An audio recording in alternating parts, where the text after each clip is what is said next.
Homework का question number 25, page 398. Spywell limited is a Pakistani company involved in the private investigation and supply of related products.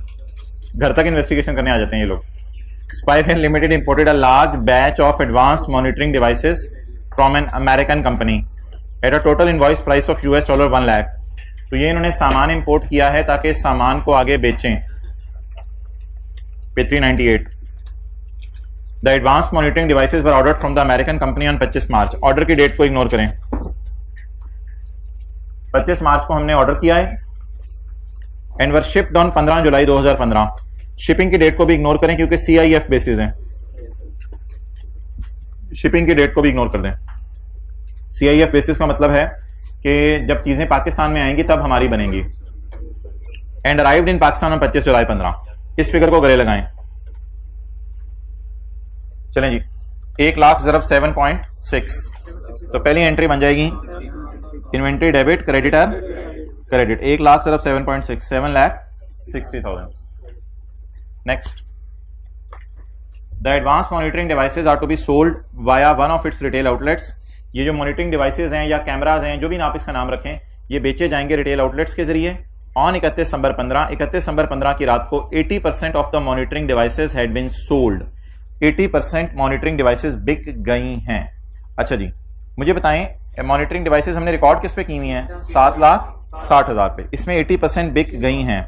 इसका मतलब है inventory हमारी सारी चली गई या 80%? 80%. इन्वेंट्री किस पे रिकॉर्ड की है? 7,60,000 मल्टीप्लाइड बाई 80%, 608,000. लेकिन इस एंट्री में सिर्फ इन्वेंट्री का जाना रिकॉर्ड हुआ है, सेल का बढ़ना रिकॉर्ड नहीं हुआ. तो अब हम सेल का बढ़ना भी रिकॉर्ड करेंगे.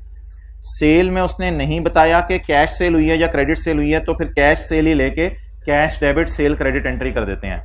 अब ये सेल की प्राइस मिसिंग है लेकिन मार्कअप की परसेंटेज अवेलेबल है. तो इस सूरत में हम डेटर डेबिट सेल क्रेडिट की बजाय कैश डेबिट सेल क्रेडिट कर देते हैं. 6,08,000 डिवाइडेड बाय 100 मल्टीप्लाइड बाय 120, या फिर 6,80,000 6,08,000 जमा 6,08,000 का 20%. बहरहाल इसको हम इंशाल्लाह रिवाइज करेंगे कंसोलिडेशन में, मार्कअप मार्जिन की परसेंटेजेस को, इनको कैसे निकाला जाता है और कैसे यूज किया जाता है. अगर आपको ये भी भूली हुई है FR1 वाली तो कोई इतनी परेशानी वाली बात नहीं है जी. क्या अमाउंट आ गई? 7,600. अब आपके ज़हनों में कोई सवाल है कि इन एंट्रीज को इसकी बजाय इस तरह कर लेते? वो लेने से पहले सवाल मैं आपको 3 चीजें बता रहा हूं. ये हमने चीजें खरीदी हैं और ये हमने चीजें बेची हैं. ये हमने चीजें बेची हैं. बेचने की आपको पता है 2 एंट्री होती है, इन्वेंट्री का जाना और सेल का बढ़ना. तो खरीदी हुई में से सारी बेच दी या 80% बेच दी, तो कॉस्ट ऑफ सेल भी 80% की बुक की और उसी प्राइस के बेस बना के आपने सेल भी बुक की. अब आपके जहनों में अगर और कोई तरीका आ रहा है जनरल एंट्रीज करने का तो वो विशाखा आप पूछ लें. यहां तक मेरी बात मुकम्मल होगी. उसने बताया नहीं परपेचुअल सिस्टम है या पीरियोडिक है. इनके सवाल का निहायत ही जबरदस्त जवाब मैं आपको देने लगा हूं. अगर कभी भी सवाल के अंदर कॉस्ट दी हो बिकी हुई चीजों की तो आपने हमेशा एज्यूम करना है परपेचुअल सिस्टम में 2 एंट्रीज करेंगे, cost of sale debit inventory credit और कैश या डेटर डेबिट सेल क्रेडिट. जी नेक्स्ट क्वेश्चन. ठीक है. अब आखिरी चीज क्या रह गई है? क्रेडिटर को पेमेंट हमारे साल हुई है अगले साल हुई है? तो फिर इसका मतलब है हमारे साल वर्सेस वाली कैलकुलेशन से गुजारेंगे. तो 2 फरवरी 2016 को पेमेंट हो रही है, अगले साल 31 दिसंबर 15 का रेट लेके हम इसको वर्सेस वाली कैलकुलेशन से गुजारेंगे. लाख वाले डेटर 7.5 यानी 7,10,000 पे लेके जाने हैं. पड़े कितने हैं? 7,60,000 पे. तो वर्सेस वाली कैलकुलेशन से गुजर गए. It's over. और कौन सा सवाल था होमवर्क में? कोई भी नहीं था. ओके.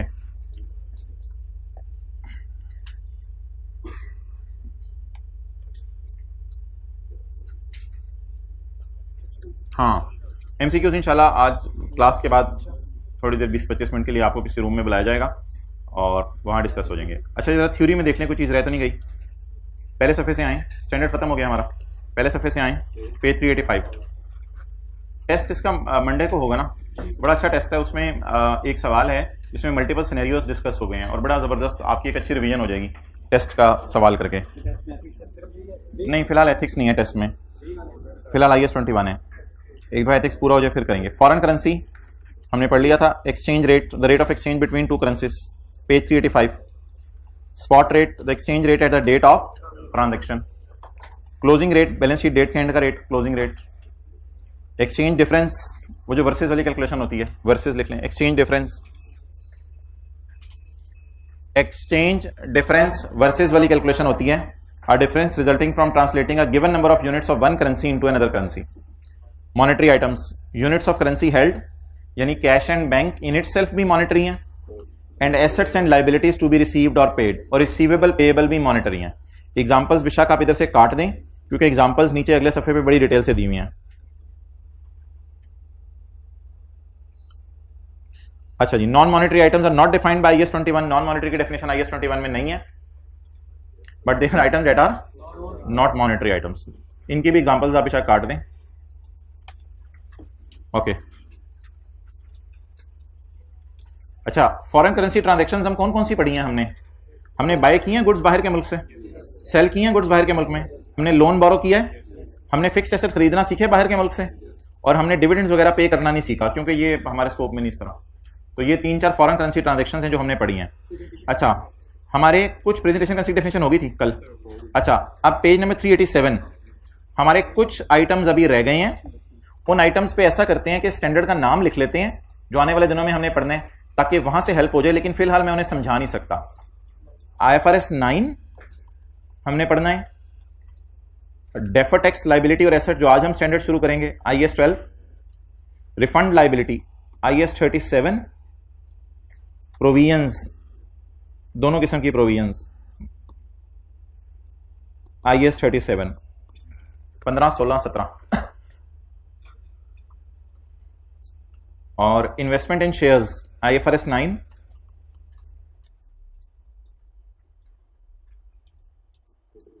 अच्छा जी, ये तो आपको बता दिया हुआ है।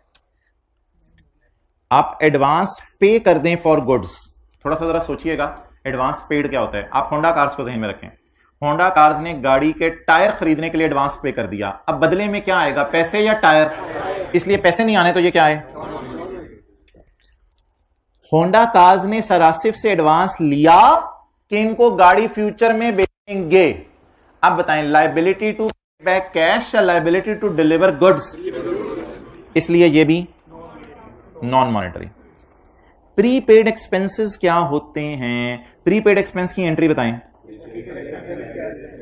अगर आप मोबाइल का प्रीपेड कार्ड खरीदते हैं तो आप एंट्री करते हैं prepaid expense debit cash credit. मतलब ये होता है कि भी आपने फोन कॉल्स नहीं की, आपने पहले ही पेमेंट कर दिया है। आप बताएं प्रीपेड एक्सपेंस की अगली एंट्री क्या होगी? Expense debit prepaid credit. तो क्या आपने अब किसी से कैश पे करना है किसी को, या ऑलरेडी पे कर दिया है? तो अगर प्रीपेड बैलेंस शीट में नजर आ रहा है तो इसके अगेंस्ट फ्यूचर में आपने सर्विस लेनी है। एक और मिसाल के तौर पे आपको वापडा वाले आके कहें कि भाईजान दिसंबर का महीना चल रहा है, हमें अगले साल का बिजली का बिल दे दो तो हम आपको डिस्काउंट देते हैं। आपने इस साल अगले साल का बिजली का बिल दे दिया, अब आप प्रीपेड डेबिट करेंगे कैश, तो ये प्रीपेड के अगेंस्ट अब फ्यूचर में आपको सर्विस आनी है या फ्यूचर में आपको पैसे लेने देने हैं? तो पैसे लेने देने हो तो मॉनेटरी आइटम होता है, अगर सर्विस इंवॉल्व हो जाए या गुड्स इंवॉल्व हो जाए तो नॉन मॉनेटरी होता है। और प्रोविजंस IAS 37 में देखेंगे, इक्विटी फाइनल अकाउंट में देखेंगे,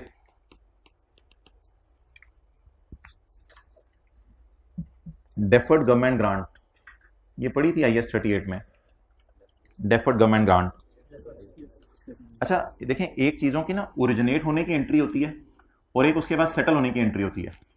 तो डेफर्ड गवर्नमेंट ग्रांट की पहली एंट्री क्या होती है? हुकूमत ने आपको ग्रांट दी, cash debit deferred income credit. अब जैसे जैसे IAS 41 में हमने पढ़ा था कंडीशन पूरी होती रहेगी, तो क्या एंट्री होती रहेगी? डेफर्ड इनकम डेबिट और P&L क्रेडिट। तो बता दें फ्यूचर में कैश इन्वॉल्व हो रहा है या नहीं हो रहा? नहीं हो रहा, इसलिए आज ही कैश आ गया। तो अब ये जो अकाउंट नजर आ रहा होगा, क्या मैं कह सकता हूं इसके बदले कोई पैसे लेने देने हैं? अगर बैलेंस शीट डेट पे ये अकाउंट नजर आ रहा हो किताबों में और अगले साल ये एंट्री होनी हो, तो क्या ये पैसे लेने देने हैं या कोई नहीं लेने देने? पहले ही पैसे ले लिए ना। तो अगर पैसे लेने देने फ्यूचर में हो, उसे कौन सा आइटम कहते हैं? मॉनेटरी। तो ये भी इसलिए क्या होगा? Non monetary. अगर ऐसी बात हो कि ये पैसे आपने वापस कर देने हैं अगर कंडीशन पूरी ना हो, तो ये एक जनरल रूल है या एक्सेप्शन है? तो जनरल रूल अप्लाई किया जाता है, अनलेस के सवाल कहते हैं ये पैसे वापस करने हैं क्योंकि कंडीशन पूरी नहीं हो रही, फिर आप उसको मॉनिटरी कहने लग जाओ, लेकिन आम हालात में तो ये नॉन मॉनिटरी है। तो नॉन मॉनिटरी चीज क्या होती है? जिसे जब रिकॉर्ड करें, ऊपर देखें, जिसे जब रिकॉर्ड करें तो उसके बाद कैश इन्वॉल्वमेंट उसकी खत्म हो जाए, तो इसे रिकॉर्ड कर दिया, अब इसके बाद कैश इन्वॉल्व होने या ऑलरेडी इन्वॉल्व हो गया है, तो इसलिए इसको नॉन मॉनिटरी कहेंगे। तो ये कुछ नाम है मॉनिटरी और नॉन मॉनिटरी के जो आपने याद करने थे, बाकी चीजें हाँ बस ठीक है। ओके, IAS 12 शुरू करें। उस क्लास में कोई बैठे भाई? अब्दुल्ला ने एक किताब ढूंढी थी, किताब जरा लेके आए। ये पढ़ी है? अच्छा, कोई IFRS है किसी के पास? कोई गलती से IFRS बैग में रख के ले आया हो, ओरिजिनल कोई गलती से रख के लाया हो? ओके, अच्छा जी भाई, ये जो IAS 12 है, IAS 12 है, इसमें हमारे टैक्स लॉज में और हमारे IFRS में इख्तलाफ है। IAS 12 इन इख्तलाफात को डील करता है।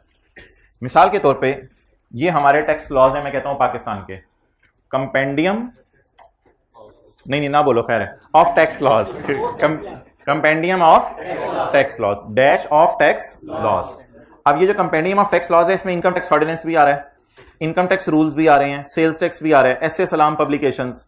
और अगर आप इसका एड्रेस देखें तो ये एड्रेस जो है वो आपको मिलेगा ग्राउंड फ्लोर, कोयटा सेंटर, पूंछ रोड, नियर चुबुर्जी, लाहौर। तो ये किताब पाकिस्तान में बनी है और ये लॉ भी कहां बने? पाकिस्तान में बने। हो सकता है ये लॉ कहे कि आप एसेट को डेप्रिशिएट करो 15% डेप्रिसिएशन का रेट लगा के, हो सकता है ये लॉ कहे एसेट को डेप्रिशिएट करो 15% डेप्रिसिएशन का रेट लगा के। लेकिन दूसरी तरफ अगर मैं बात करूं तो मुकाबले में खड़े होंगे IFRS। मुकाबले में क्या खड़े होंगे? IFRS, जो घर में आपके पास मौजूद है IFRS स्टैंडर्ड्स। तो एक तरफ आप इस किताब को रख दें, ये किताब कह रही होगी कि एसेट को डेप्रिशिएट करो 15% पे, और IFRS के स्टैंडर्ड कह रहे होंगे आप देखो कि पैटर्न ऑफ इकोनॉमिक बेनिफिट क्या है। अगर पैटर्न ऑफ इकोनॉमिक बेनिफिट ये है कि इसने 10 साल फायदा देना है, तो इसको आप 10 साल के ऊपर डेप्रिशिएट करो।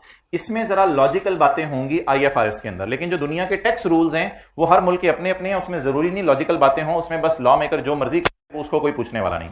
तो कई दफा ऐसा भी होता है कि पाकिस्तान के लॉ में ही कुछ एसेट्स को पहले साल 90% भी डेप्रिशिएट करने दिया जाता है, तो इस लॉ में यहां तक भी इजाजत मौजूद है। लेकिन ये जो दुनिया के स्टैंडर्ड्स हैं ये लॉजिक बेस्ड हैं, तो ये ऐसी बातें अलाउ नहीं करते। तो हम जो हुकूमत पाकिस्तान को टैक्स जमा कराते हैं वो इस ग्रीन बुक वाले लॉज के मुताबिक टैक्स जमा करवाते हैं। और अगर आप इस किताब पे जाके देखें तो आपको इस पे लंदन का एड्रेस नजर आएगा, घर जाके देखिएगा, इस पे आपको लंदन का, पता नहीं यूनाइटेड किंगडम का कहां का आपको एड्रेस नजर आएगा, इस पे आपको पूंछ रोड का नजर नहीं आएगा। तो ये पाकिस्तान के अंदर, ये पूरी दुनिया के अंदर बाहर बने हैं, तो ICAP ने सिर्फ इनको रीप्रिंट करने की इजाजत मांगी है, जो आपको ICAP ये दे रहा है लॉज। हत्ता कि ICAP को इतनी भी इजाजत नहीं दी दुनिया के स्टैंडर्ड वालों ने कि आप इसमें से रेलिवेंट स्टैंडर्ड निकाल के प्रिंट करवा लें। वरना ICAP से हमने कई दफा ये बात की है कि भाईजान जितने 4, 5, 6 स्टैंडर्ड हमारे सिलेबस में है उसकी एक अलग से किताब बना दें बच्चों को। तो ICAP कहते हैं हमें बाहर से इजाजत नहीं मिल रही, किताब देनी है तो पूरी देनी है बच्चों को। ये कोई शॉर्ट फॉर्म किताब कर सकते हैं कि IAS 2 निकाल लो, IAS 16 निकाल लो स्टैंडर्ड में से, और 1 लाख किताब बना के जो है 100-150 सफ़ों की बच्चों को दे दो। ये वो जो 4-5 किताबें आई हैं घर में, तो वो 5 पूरी ही लेनी है तो लेनी है, दरमियान में से कोई एक किताब जो स्टैंडर्ड ICAP छाप नहीं सकता। तो ये इसलिए कि ये दुनिया के स्टैंडर्ड है। तो दुनिया के स्टैंडर्ड्स में और पाकिस्तान के टैक्स लॉ में क्या डिफरेंस होगा या सिमिलैरिटी होगी? डिफरेंस होगा। अब इस डिफरेंस को हम टैकल किया करेंगे, और जिन हजरात ने पढ़ा हुआ है टैक्स पहले, तो उन हजरात ने जो इनकम फ्रॉम बिजनेस का न्यूमेरिकल सॉल्व किया था, तो वो न्यूमेरिकल सॉल्व करना आज हम सीखेंगे। अकाउंटिंग डेप्रिसिएशन, टैक्स डेप्रिसिएशन उल्टाना है, रिकॉर्ड करनी है। तो जिन्होंने पहले टैक्स पढ़ा हुआ है, आज की डिस्कशन सिर्फ यहीं तक महदूद रहेगी कि किन चीज़ों को न्यूमेरिकल में आपने कैसे डील करना है और कैसे टेकअप करना है। तो बहरहाल हम तो स्क्रैच से काम करेंगे, ये ज्यूम करते हुए कि किसी ने भी टैक्स पहले नहीं पढ़ा हुआ। ओके, चलें जी, लेक्चर नोट्स निकाल लें। IAS 12 का पहला सवाल, पेज नंबर 538। अच्छा, क्लास के एंड पे इंशाल्लाह वो जो लीज का सवाल कंटिन्यू किया था उसको रिज्यूम करेंगे।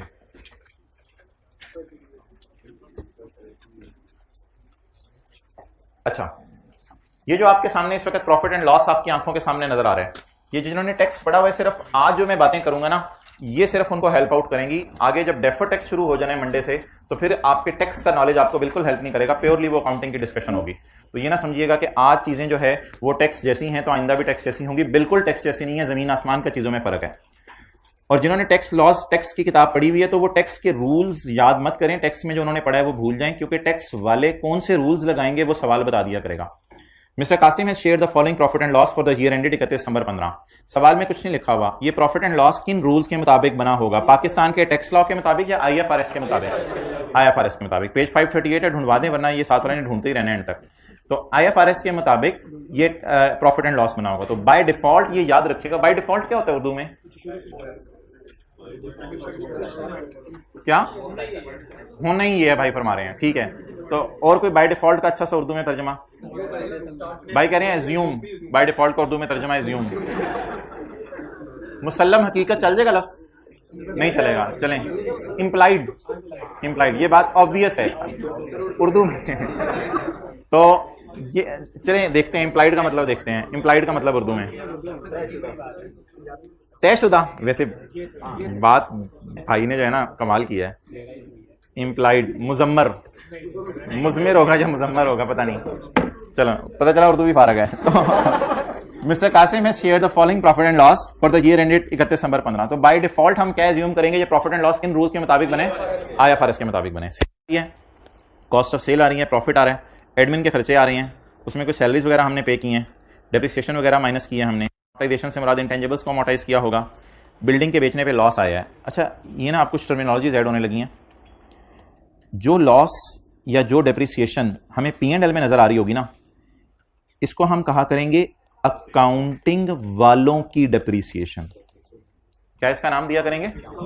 अकाउंटिंग वालों की डेप्रिसिएशन। ये जो लॉस आया है ना बिल्डिंग का, ये बिल्डिंग का लॉस किन रूल्स के मुताबिक आया है? बोलें ये किन रूल्स के मुताबिक आया है?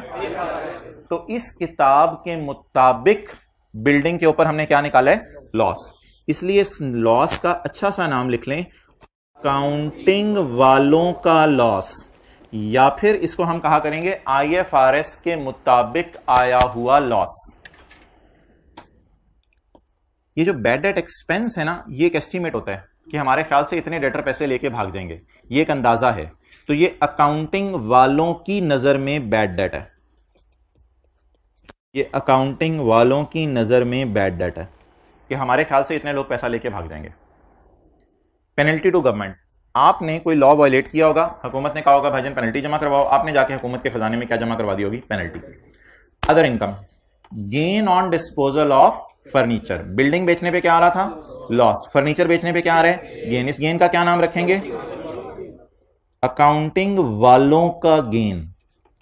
यानी इस किताब के मुताबिक जो है, इस किताब के मुताबिक हमने गेन निकाला है।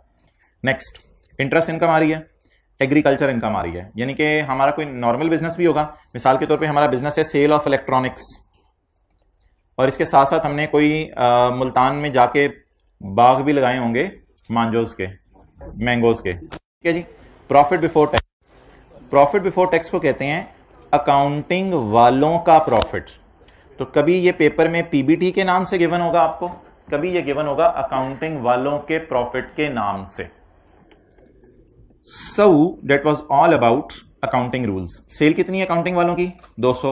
अकाउंटिंग वालों के मुताबिक कॉस्ट ऑफ सेल 50, अकाउंटिंग वालों के मुताबिक सैलरीज 13, अकाउंटिंग वालों के मुताबिक डेप्रिसिएशन 17, अकाउंटिंग वालों के मुताबिक बिल्डिंग के बेचने पे लॉस आया 19, अकाउंटिंग वालों के मुताबिक बैड डेट, अकाउंटिंग वालों के मुताबिक पेनल्टी 22, अकाउंटिंग वालों के मुताबिक गेन 4, अकाउंटिंग वालों के मुताबिक इंटरेस्ट इनकम 7, अकाउंटिंग वालों के मुताबिक एग्रीकल्चर इनकम। अब जब आप ये प्रॉफिट एंड लॉस बना लेंगे, फर्ज करें ये प्रॉफिट एंड लॉस आपने इंट्रोडक्शन या FR1 की क्लास में बनाया, ये प्रॉफिट एंड लॉस आपने बनाया, बना के इसको उठाया, उठा के आप लेके चले गए FBR वालों के पास, इसको, इस प्रॉफिट एंड लॉस को आप लेके चले गए FBR वालों के पास, और FBR वालों के पास जब आप गए तो FBR पहुंचे तो ये वाली किताब यहां पे पड़ी हुई थी FBR वालों के पास। अब FBR वालों ने आपसे पूछा कि भाईजान हमारा पहला सवाल है, ये आपने डेप्रिसिएशन जो है वो कैसे कैलकुलेट की है? आपने डेप्रिसिएशन कॉस्ट में से रेजिडुअल वैल्यू माइनस की है, वो लाइफ पे डिवाइड कर दिया, स्ट्रेट लाइन मेथड लगाया। चुप, शर्म नहीं आई तुम्हें? इस किताब को पढ़ा था? नहीं जी, इस किताब को तो नहीं, ये भी किताब होती है पाकिस्तान, हाँ हाँ ये भी होती है पाकिस्तान में, पता इस किताब में क्या लिखा हुआ था? इस किताब में WDP लगाने। अच्छा ठीक है, फिर क्या मतलब, यानी कि आप 17 को माइनस नहीं करें? हाँ बिल्कुल नहीं माइनस करने देंगे 17 को। फिर आप क्या, यानी कि क्या आप चाहते क्या हैं? तो इस 17 को टैक्स वालों ने पकड़ के हाईलाइट कर दिया कि इस 17 पे हम एतराज करते हैं, तो टैक्स वाले कहेंगे भाईजान आप ऐसा करो, इसकी जगह ना हम आपको 23 माइनस करने देते हैं, इसकी जगह हम आपको, आपने कितना माइनस किया है 17, इसकी जगह हम आपको कितना माइनस करने देते हैं 23। आपकी बातें खिलेंगी, तो खिलने की वजह यह होगी कि 17 की जगह जब 23 माइनस होगा तो 23 माइनस होकर ज्यादा माइनस होगा, ज्यादा माइनस होने से प्रॉफिट कम होगा, प्रॉफिट कम होगा तो टैक्स कम देना पड़ेगा, टैक्स कम देना पड़ेगा तो घर में पैसे बचेंगे, जब घर में पैसे बचेंगे तो आप चीजें खरीदेंगे, चीजें खरीदेंगे तो खाएं, सॉरी वापस आ जाए, सादा सी बात हमने समझनी थी। खर्चा कितना था, कितना माइनस करने दिया 23, इससे प्रॉफिट कम हो गया तो आपको खुशी होगी क्योंकि आपको क्या देना पड़ेगा टैक्स का। तो सब आज की बहस का मरकज यह है कि हम 81 पे टैक्स नहीं देंगे, we are not suppose to pay tax 81, ये रुपीज इन बिलियन है, रुपीज इन बिलियन है, मैं अपनी तरफ से रुपीज इन बिलियन है, तो 81 बिलियन पे टैक्स नहीं देना आपने, ठीक है।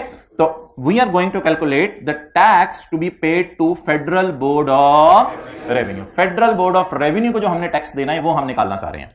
ओके, अब ये किताब हमने ये करके नीचे रख दी।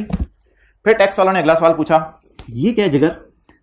आपने कहा ये वो जो हमारी बिल्डिंग नहीं थी वो चुंग रोड पे, तो वो बिल्डिंग जो है ना, उस बिल्डिंग को हमने बेच दिया है। अच्छा, कैसे गेन निकाला?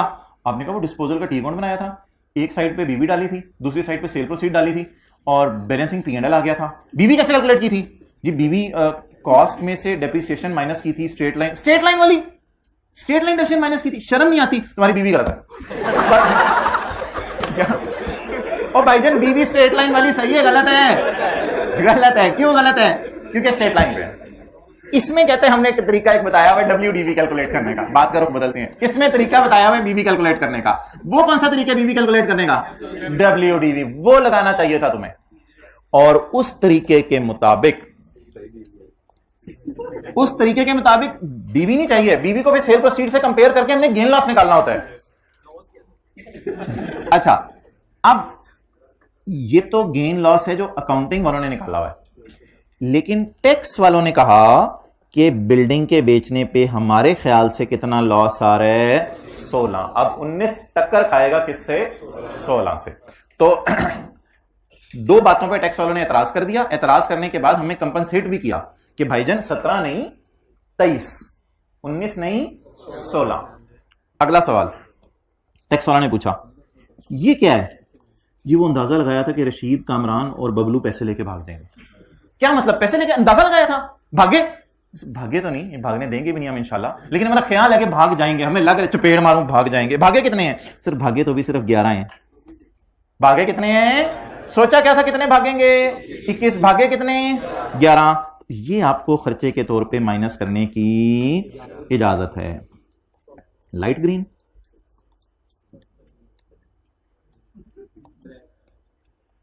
पिनक, क्लियर? तो फिर टकराव आ गया। इस किताब के मुताबिक कितने माइनस करने? इस किताब के मुताबिक कितने माइनस करने? 11। और इसके मुताबिक कितने माइनस करने? और इसके मुताबिक 11। आगे चलें। हो ये क्या है सर? वो इशारा भी तोड़ दिया था, खंबा भी तोड़ दिया था, सिग्नल भी तोड़ दिया था, सिक्योरिटी कैमरे भी तोड़ दिए थे। 22 बिलियन रुपए का नुकसान किया, मोटरवे पे किया था, सारी मोटरवे पे सब तोड़ते हुए चले गए थे हम। तो हैवी नुकसान किया हुकूमत का। ये जो है ना, इस खर्चे को हम पसंद नहीं करते। ये खर्चा हम मानते ही नहीं। सर 22 का खर्चा, मैं चुप, शर्म नहीं आती? ये किताब खोल के देखिए जी, खोल लेते हैं। इसमें भी कुछ लिखा हुआ है। हाँ, इसमें लिखा हुआ है 0.6 के penalty is not allowed as deduction. Penalty is, अब हमने इस किताब को ऊपर ही रख लिया, हमने कहा बार बार निकालनी पड़ेगी, इधर ही रख लो। Penalty is not allowed as deduction. तो पेनल्टी के बारे में जी टैक्स वालों ने क्या अपना फतवा दिया कि पेनल्टी खर्चे के तौर पे माइनस करने की इजाजत ही नहीं है। ये कौन सा कलर? अच्छा, जामुन स्काई ब्लू मिलके ब्लू बन रहा है। अच्छा, penalty is not allowed as reduction. Penalty खर्चे के तौर पे माइनस करने की इजाजत नहीं है। ये क्या है? वो जी कुर्सी बेच दी थी गलती से, तो 4 बिलियन का गेन आ गया था। कुर्सा था, कुर्सी थी? अच्छा जी, तो कुर्सी बेच दी थी, तो कुर्सी बेच के हमें क्या आ गया जी? गेन आ गया। कैसे निकाला गेन जी? वो एक साइड पे डिस्पोजल अकाउंट में बीवी रखी थी, एक साइड पे सेल प्रोसीड रखी थी, बैलेंसिंग गेन लॉस आ गया था। बल्कि अल्लाह का शुक्र है गेन आ गया था। कैसे कैलकुलेट की थी बीबी? हमने कहा कॉस में से स्ट्रेट लाइन चपेट मारो। हमने कहा हुआ है इस किताब में कि आपने कौन सा मेथड फॉलो करना है? डब्ल्यूडीबी। कोई जरूरी नहीं इस किताब में डब्ल्यूडीबी हो सकता है स्ट्रेट लाइन भी हो, वो सवाल हमें बता दिया करेगा। तो कहते हैं हमने कहा हुआ इस किताब में आपने डब्ल्यूडीबी माइनस करना है, तो डब्ल्यूडीबी से मेथड से बुक वैल्यू कैलकुलेट करो, फिर सेल प्रोसीड से कंपेयर करो, और फिर तुम्हारा गेन आ रहा है कितना आ रहा है? 6 आ रहा है। इस गेन को हम मानते हैं, इस गेन को हम मानते हैं। तो टैक्स वाले 4 की बजाय कितना गेन रिकॉर्ड करेंगे? 6। ये क्या है? Interest income. चलो ठीक है, आगे कोई मसला नहीं, हमें इस पर कोई एतराज नहीं, आगे चलें। ये आपने भी इसको इनकम में डाला है, हम भी इसको इनकम में डालते हैं, इसमें हमें कोई एतराज नहीं, आगे तशरीफ ले चलें। ये क्या है? सर मैंगो बेचे हैं। ओए होए होए, मैंगो बेचे हैं यार, तू तो बड़ा जबरदस्त काम कर रहा है। जिगर जफी डाल। क्या क्या हुआ सर?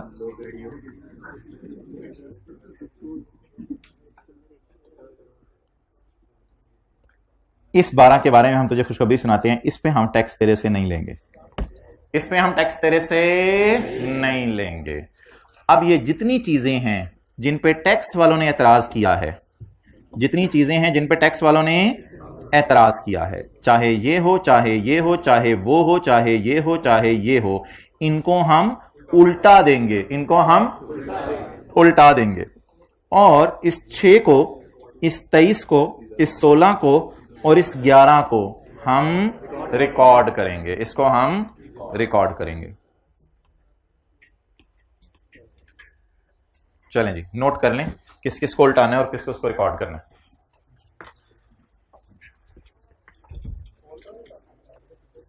जी 4 भी उल्टेगा। इसके लिए कलर कौन सा था 4 के लिए? नीचे ये सबसे ऊपर वाला 4 के लिए नीचे कितना है? अच्छा ये 6 है ना। हाँ तो इसको भी ये 2 दफा जामनी हो गया, खैर है, इसको भी उल्टाएंगे।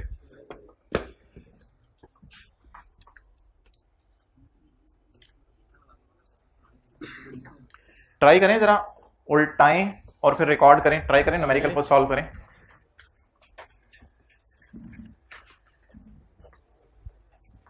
ठीक है जी, मैं आ रहा हूं उधर जल्दी।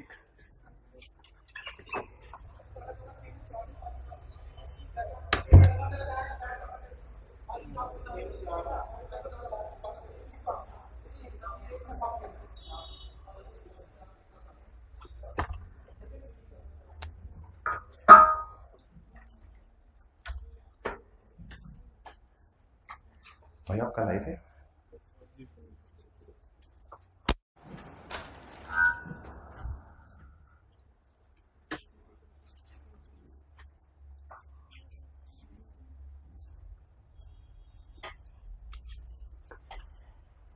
उधर बैठा करो ताकि नजर आए सही।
अच्छा एक तरीका ना ये भी हो सकता है, शायद किसी ने ये किया हो कि यहाँ पे 17 को काट के 23 लिख दें, लेकिन ये तरीका ना पेपर में हमने लगाना नहीं है। हमने क्या करना है, इन सारी गलत फिगर्स को उल्टाने और सही को रिकॉर्ड करना है। ये भी एक तरीका हो सकता है कि यहीं पे काट काट के फिगर्स को सही करें। इसका मतलब होता है सेल से चल रहे हैं, हम सेल से चल रहे हैं, ऐसा नहीं करना। लॉजिकली शायद ये बात सही है, कोई हरज भी नहीं इसमें, लेकिन जो नॉर्म चल रही है अकाउंटेंट्स की, उसी नॉर्म के ऊपर बरकरार रहेंगे हम। तो लेट्स स्टार्ट उल्टाना और रिकॉर्ड करना साथ साथ ही कर लेते हैं। जिस फिगर को उल्टाएंगे उससे रेलिवेंट फिगर रिकॉर्ड करेंगे, लेकिन जरूरी नहीं कि हर उल्टाने वाली फिगर से रेलिवेंट फिगर को रिकॉर्ड भी करनी हो, इट इज नॉट नेसेसरी। अच्छा जी, अकाउंटिंग वालों ने कितना प्रॉफिट कमाया? 81। अच्छा, पहले जरा एक बात की थीम समझ लें। ईयर एंड कौन सा है हमारा? कोई लिखा हुआ है सवाल में? 31 दिसंबर 15। कंपनी का नाम? X company. लिखा हुआ है? कासिम। अच्छा, प्रॉफिट एंड लॉस मैं पूरा बना नहीं रहा, सेल से चलते चलते प्रॉफिट बिफोर टैक्स कितना है? 81। अब जो 81 के ऊपर जो टैक्स है ना, इधर देखिएगा, tax expense, it is not so simple कि आप 81 को पकड़ें और पकड़कर टैक्स रेट सवाल में दिया हुआ? नहीं दिया हुआ। सवाल में टैक्स रेट डालें, नहीं एज्यूम ना करें, सवाल का हिस्सा बना दें। Tax rate 35%। मिसाल के तौर पे हुकूमत पाकिस्तान मेरे से 35% टैक्स मांग रही है, टैक्स रेट 35%। अच्छा, अब मैं कह रहा हूं things are not so simple कि आप ये जो होते हैं ना टैक्स हुकूमत को देना होता है, इसे कहते हैं करंट टैक्स, इसे कहते हैं करंट टैक्स। कल हम एक और टैक्स यहां डालेंगे, डेफर्ड टैक्स, वो कोई और चीज है। फिलहाल करंट टैक्स, ये जो करंट टैक्स है it is not so simple कि 81 पे 35% लगा दें। अगर आपने 81 पे 35% लगा दिया तो इसका सबसे बड़ा नुकसान यह होगा कि आप IFRS की जो मैंने किताब दिखाई है उन वाले प्रॉफिट्स पर फेडरल बोर्ड ऑफ रेवेन्यू को पाकिस्तान में टैक्स दे रहे होंगे। हालांकि जो फेडरल बोर्ड ऑफ रेवेन्यू वाली ग्रीन किताब है उसके एंटायरली रूल डिफरेंस हैं, तो ये अगर आप कैलकुलेशन करेंगे तो ये क्रॉस लग जाएगा आपको। इसलिए अकाउंटेंट्स क्या करते हैं, करंट ईयर का टैक्स वर्किंग के जरिए निकालते हैं। अब मुझे एक वर्किंग की जरूरत महसूस होगी, जिस वर्किंग में जाके मैं इस साल का टैक्स निकालूंगा। उस वर्किंग में मैं शुरू तो 81 से करूंगा, लेकिन हो सकता है 100 रुपए पे पहुंचूं, हो सकता है 60 रुपए पे पहुंचूं, वो मेरी किस्मत है कि मेरे कितने प्रॉफिट बनते हैं जिन पे मैंने टैक्स जमा करवाना है। तो पहली बात ये हो गई कि हम अकाउंटिंग प्रॉफिट्स पर टैक्स जमा नहीं करवाते। किसी भी कंपनी के इस फिगर पे आप 35% रेट लगा दें तो कोई भी फाइनेंशियल स्टेटमेंट्स आप जाके डाउनलोड करें घर में, तो ये जवाब इसके बराबर नहीं आ रहा होगा कि 81 का प्रॉफिट कमाया है या 100 रुपए का प्रॉफिट कमाया है, 35% टैक्स है, तो 35 रुपए यहां कभी भी नहीं आ रहा होगा किसी भी कंपनी का। वो मैच कर ही नहीं सकता। द रीजन इज कि इसलिए मैच नहीं कर सकता कि अकाउंटिंग रूल्स के मुताबिक ये प्रॉफिट निकला हुआ है और टैक्स किन रूल्स के मुताबिक निकालना है, टैक्स रूल्स के मुताबिक। बहरहाल हमारा प्रॉफिट कितना था? 81। तो इस 81 को पकड़ के हम सेट करेंगे, उस पर प्रॉफिट नया निकालेंगे, फिर यहां पर टैक्स कैलकुलेट करेंगे। तो वर्किंग करेंगे एक जिसका नाम होगा करंट टैक्स। जी, प्रॉफिट बताएं कितना है? इसको मैं PBT भी कह सकता हूं और अकाउंटिंग वालों का प्रॉफिट भी कह सकता हूं।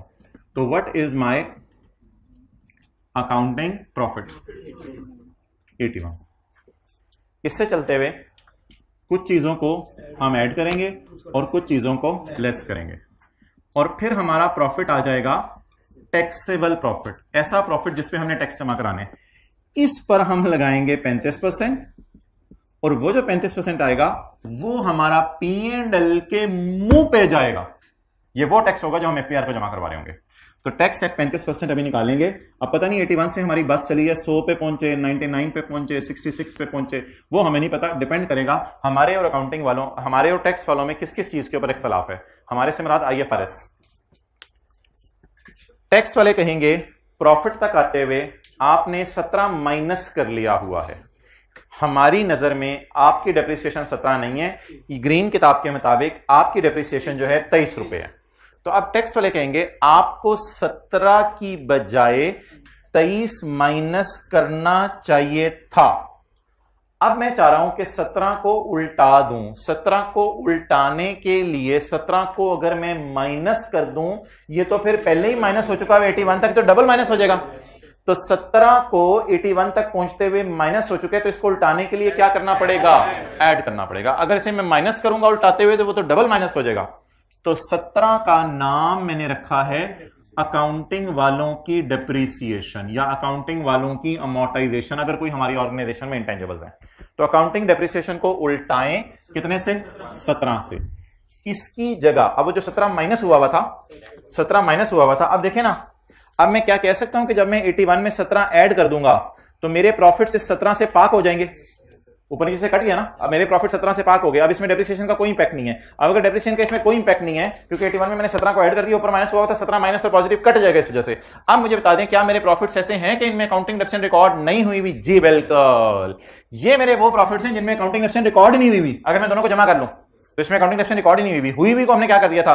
उल्टा दिया था। अब नहीं रिकॉर्ड हुई तो टैक्स वाले चाह रहे हैं कि हम डेप्रिसिएशन माइनस करें।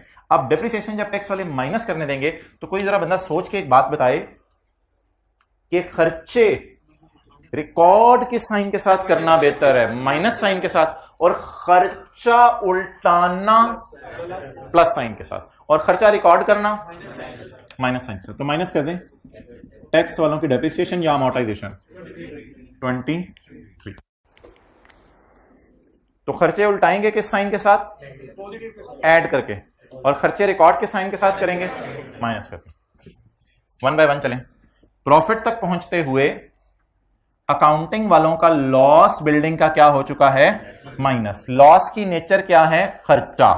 प्रॉफिट तक पहुंचते हुए खर्चा माइनस हो चुके हैं। टैक्स वाले कहेंगे इस खर्चे को उल्टाओ। खर्चों को किस साइन के साथ उल्टाएं?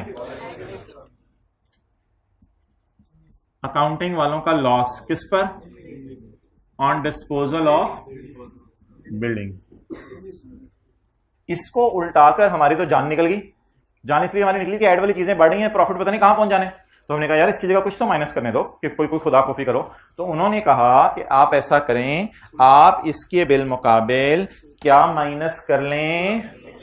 टैक्स वालों का लॉस। कितना? 16। अकाउंटिंग वालों का लॉस उल्टा दें और टैक्स वालों का लॉस माइनस। अच्छा, लॉस खर्चा है या इनकम है? खर्चे रिकॉर्ड के साइन के साथ होते हैं, माइनस साइन के साथ, इसलिए इसको लेस कर दें। टैक्स वालों का loss on disposal of building 16। किधर गए थे? पानी पीने। अच्छा जी, नेक्स्ट अगला सवाल। प्रॉफिट तक पहुंचते हुए अकाउंटिंग वालों ने क्या अंदाजा लगाया था कितने लोग शायद प्रोविजन फॉर डाउटफुल डेट के जरिए पैसे लेके भाग जाएं? 21। एक्चुअली कितने लोग पैसे लेके भागे? ये बैड डेट खर्चा है, हाँ माइनस हुआ इसलिए खर्चा है। खर्चों को उल्टाएं कैसे? ऐड करके। और इस खर्चे को, ये जेन्युइन खर्चा है। ये जेन्युइन खर्चा पता है क्यों है? इस किताब के मुताबिक, इस किताब के मुताबिक ये जेन्युइन खर्चा है, और इस किताब के मुताबिक ये जाली और 2 नंबर खर्चा है। हालांकि इस किताब वाले को गुस्सा चढ़ रहा है कि मेरे वाले 21 को तुम जाली कह रहे हो, लेकिन 21 रुपए के खर्चे को ये किताब कहेगी जाली खर्चा, और जीम आइन वाला ये किताब कहेगी जाली खर्चा ग्रीन वाली, और ग्रीन वाली किताब 11 रुपए के खर्चे को कहेगी असली खर्चा, प्योर ताजा खालिस खर्चा। खर्चों को उल्टाएं कैसे? लेस करके। खर्चों को उल्टाएं कैसे? बैड डेट एक्सपेंस का लफ्ज आपने लिखा करना इधर, बैड डेट एक्सपेंस। इसको इसकी जगह क्या माइनस करें? Actual bad debt return of. इसके लिए आपने एक लफ्ज यूज करना है जो मैं आपको आज बताने लगा हूं, बैड डेट रिटर्न ऑफ, यानी एक्चुअली जो लोग पैसा लेके भागे, बैड डेट रिटर्न ऑफ। जी या तो मैंने आपकी आसानी के लिए सिर्फ ऐसी चीजें उठाई थी जिनमें सिर्फ खर्चा आ रहा था, इनकम नहीं आ रही थी, ताकि ये बात आपको समझ आ जाए। तीनों में कॉमन चीज देख लें। अकाउंटिंग वालों का खर्चा उल्टाया, टैक्स वालों का खर्चा माइनस किया। अकाउंटिंग वालों का लॉस उल्टाया, टैक्स वालों का लॉस माइनस किया। अकाउंटिंग वालों का बैड डेट उल्टाया, टैक्स वालों का बैड डेट माइनस किया। तीनों में एक रिदम चल रहा है, ऐड और लेस हो रही है। लेकिन जब बात इनकम्स की साइड पे आ जाएगी, ये मैं अंडरलाइन कर रहा हूं, डिप्रिसिएशन, लॉस, बैड डेट, ये तीनों तो खर्चे हैं, लेकिन ये बात जब इनकम्स की साइड पे चली जाएगी तो शायद ऐड लेस में आपको सोचना। अच्छा,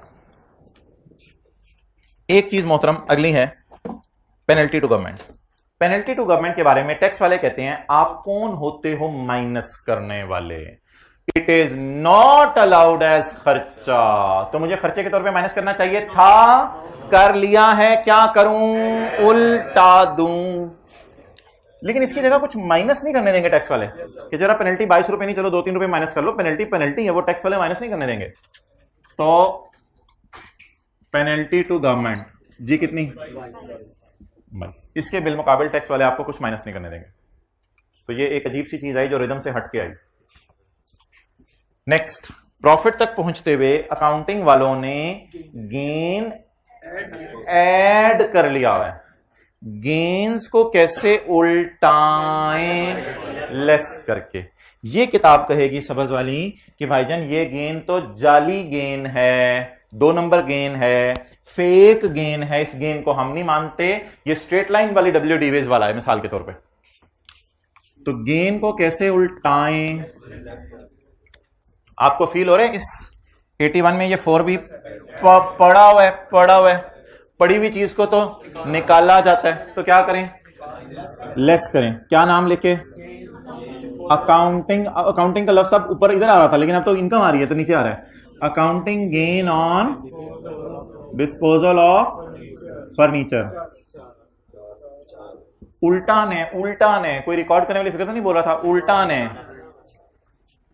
पहले उल्टाना है आपने गलत फिगर को, फिर रिकॉर्ड करना है जी। आप बता दें टैक्स वालों का गेन कितना आया, 6। इसको क्या करना है, कोई अच्छा बच्चा बता सकते हैं कि गेन रिकॉर्ड किस साइन के साथ हो सकते हैं, ऐड के साथ। गेन रिकॉर्ड ऐड के साथ हो सकते हैं। टैक्स वालों का ऑन डिस्पोजल ऑफ फर्नीचर, जगह खत्म होगी, अल्लाह करे सवाल भी खत्म हो जाएगा। कितना, 6। इसमें ऐड लेस आप साथ साथ भी कर सकते हैं, कोई जरूरी नहीं कि ऐड के लिए ऊपर जगह रखें और लेस के नीचे जगह रखें, ऐड लेस आप साथ साथ भी कर सकते हैं। And in the end agriculture income पर हुकूमत वालों ने हमें खुश खबरी सुनाई है। हमारे 81 में ये 12 पड़ा है, तो पड़े हुए को निकाल दें। बताएं पड़ी हुई चीज को निकाला कैसे जा सकता है, माइनस करके। इनकम्स को उल्टाना कैसे है, लेस करके। तो ये अकाउंटिंग वालों की नजर में इनकम है, टैक्स वाले इतने अहम दिल हैं, कहते हैं इसको इनकम बनाओ ही ना। तो बता दें क्या उल्टाऊं, इसकी जगह कुछ और रिकॉर्ड करूं, इसकी जगह कुछ और रिकॉर्ड करने की जरूरत नहीं, उल्टाएं 12। अब आप मुझे बताएं कि अगर मैं टोटल मारूं तो अब हम कहां पहुंचे। अब हमारा दिल धक धक धक धक धक धक धक धक धक धक कर रहा होगा, किस बात पे कि मेरा प्रॉफिट 81 से शूट अप करके कहां चला गया है, 100 पे। लेकिन मैं इधर आईएफआरएस के रूल्स वाला 81 लिखूंगा, इस 81 को मैं नहीं बदल सकता क्योंकि मेरे P&L में प्रॉफिट कितना है, 81। वर्किंग करके ये अकाउंटिंग वालों की नजर में प्रॉफिट है, ये वो जो मैंने आपको चिट्टी और लाल किताब दिखाई है तस्वीर में, ये उसके मुताबिक प्रॉफिट है, और ये सबज वाली किताब के मुताबिक प्रॉफिट है। तो टैक्स किस पे देंगे एफबीआर को, 100 रुपए पे, 81 पे। 100 रुपए पे नहीं, हर दफा 100 रुपए नहीं आया करेगा, टैक्सेबल प्रॉफिट पे। तो टैक्स किस पे दिया करेंगे हम टैक्स वालों को, टैक्सेबल प्रॉफिट पे। लगाएं इस पे 35%। क्या लेटर के बगैर जरा ट्राई करें, 35 आ रहे हैं, जबरदस्त। ये वाला 3, ये सीधे डंडे वाला 35।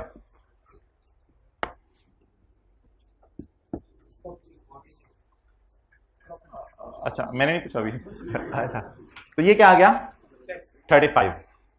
आप बता दें 81 पे जरा 35% लगाएं, 81 पे 35%, वो क्यों नहीं आ रहा 81 का 35%, बोले बोले बोले बोले बोले क्यों नहीं आ रहा, क्योंकि 81 पे अगर मैं 35% लगाना चाहता हूं, ये तो अकाउंटिंग वालों के प्रॉफिट वाला टैक्स है, और मुझे कौन सा वाला टैक्स चाहिए, टैक्स वालों का। मुझे कौन सा वाला चाहिए।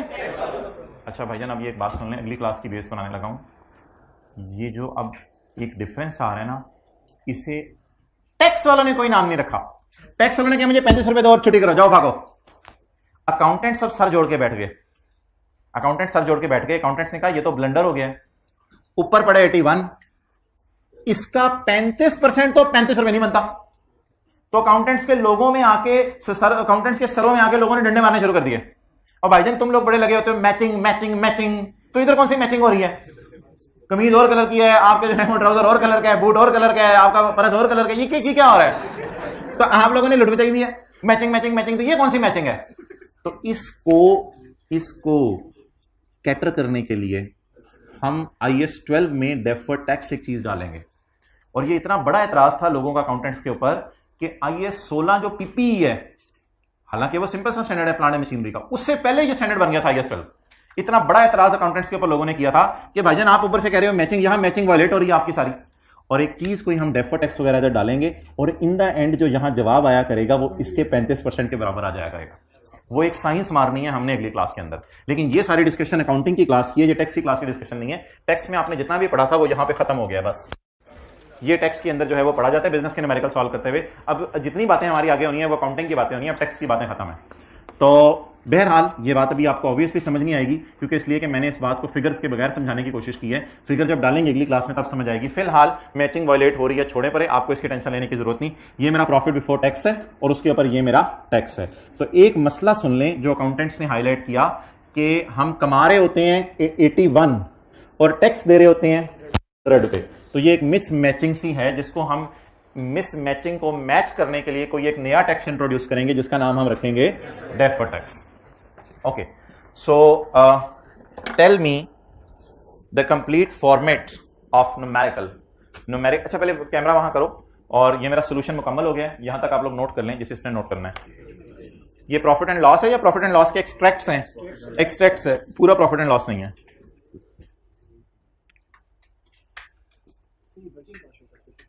ये वर्किंग अकाउंट्स में शो नहीं होती, ये वर्किंग आपकी ऑर्गेनाइजेशन खुद करती है, नहीं नोट्स में भी नहीं होती है।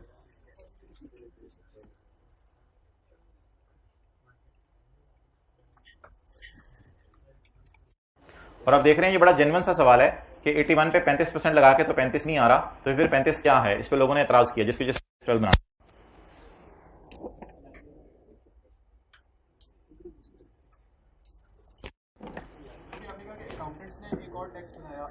अकाउंटेंट्स ने एक और टैक्स डिराइव किया जिसका नाम रखा डेफर्ड टैक्स। वो जो टैक्स है ना, टैक्स होगा, उसका हम नाम देंगे अकाउंटिंग मैयर। उसका एफबीआर से कोई ताल्लुक नहीं होगा, लेकिन नाम उसका टैक्स ही रखेंगे हम, टू रिमूव मिसमैचिंग। ओके, आ जाओ,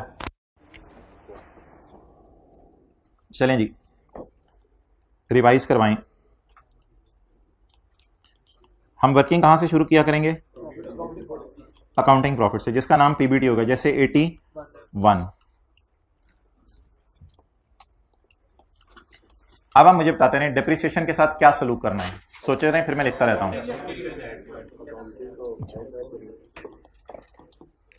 अकाउंटिंग वालों की डिप्रिसिएशन खर्चा होने की वजह से माइनस हो चुकी होगी, तो अकाउंटिंग वालों की डिप्रिसिएशन को ऐड कर दें। इसकी जगह क्या करें? टैक्स वालों की डिप्रिसिएशन माइनस कर दें। अगली बात बताएं, अकाउंटिंग वालों ने अगर कोई फिक्स्ड एसेट बेचा, उस पे आया होगा लॉस। प्रॉफिट तक पहुंचते हुए, 81 के प्रॉफिट तक पहुंचते हुए लॉस क्या हो चुका होगा? माइनस। लॉस को क्या कर दें? किस नाम से? अकाउंटिंग वालों का लॉस ऐड कर दें, माइनस हुआ है। इसकी जगह क्या माइनस कर दें? टैक्स वालों का लॉस ऑन डिस्पोजल। अकाउंटिंग वालों के बैड डेट क्या हुए होंगे? लेस। इनको हम नाम देंगे बैड डेट एक्सपेंस। अकाउंटिंग वालों के बैड डेट को क्या नाम देंगे? Bad debt expense. ये क्या हो चुके होंगे? माइनस। इनको क्या कर दें? इसकी जगह क्या माइनस कर दें? Bad debt return of minus कर दें। ये बात हो गई, तीनों रिदम में चल रही थी, क्योंकि तीनों के तीनों थे खर्चे। अब मुझे इनकम की बात बताएं, इनकम की बात बताएं। अकाउंटिंग वालों की इनकम प्रॉफिट तक पहुंचते हुए क्या हो गई होगी? ऐड। अकाउंटिंग वालों की इनकम को क्या कर दें? Accounting gain on disposal. इसको क्या कर दें? लेस कर दें। इसकी जगह क्या ऐड कर दें? Tax gain on disposal. Tax gain on disposal.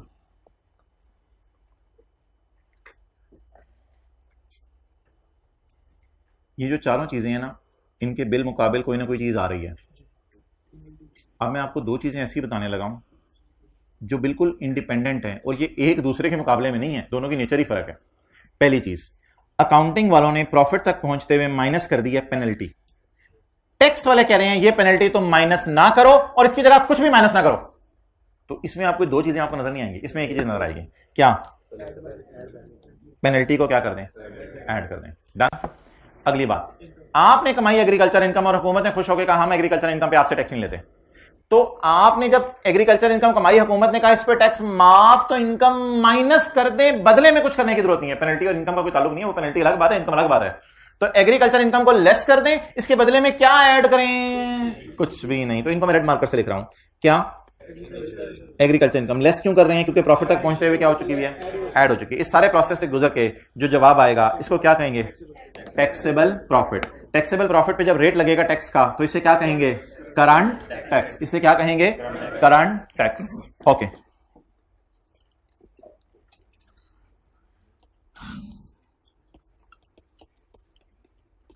Incomes और डिडक्शंस में क्या फर्क है?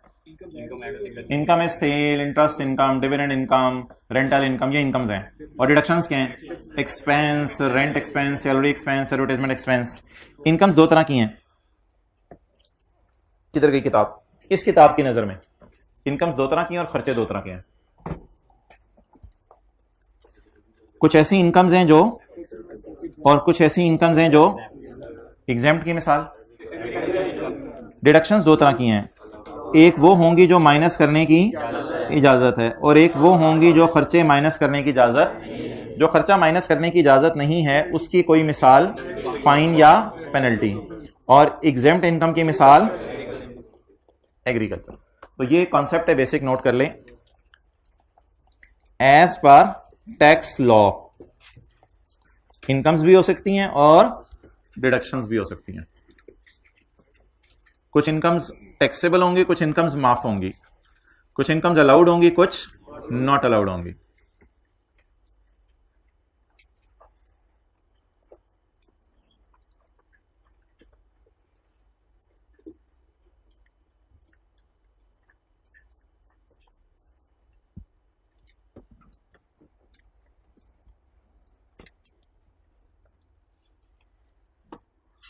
इख्तलाफात की इंग्लिश क्या होती है? डिफरेंसेस। इख्तलाफात की इंग्लिश क्या होती है? डिफरेंस। पहले यहां तक नोट करें, फिर अगला कॉन्सेप्ट आ रहा है और सही धूम धमके से आ रहा है। भंगड़ा ना करो, सीए करो। अभी तो बाद में भी एथिक्स का चैप्टर पढ़ लेना, ना ही करना। Okay, professional competence and due care नहीं, प्रोफेशनल बिहेवियर। ओके,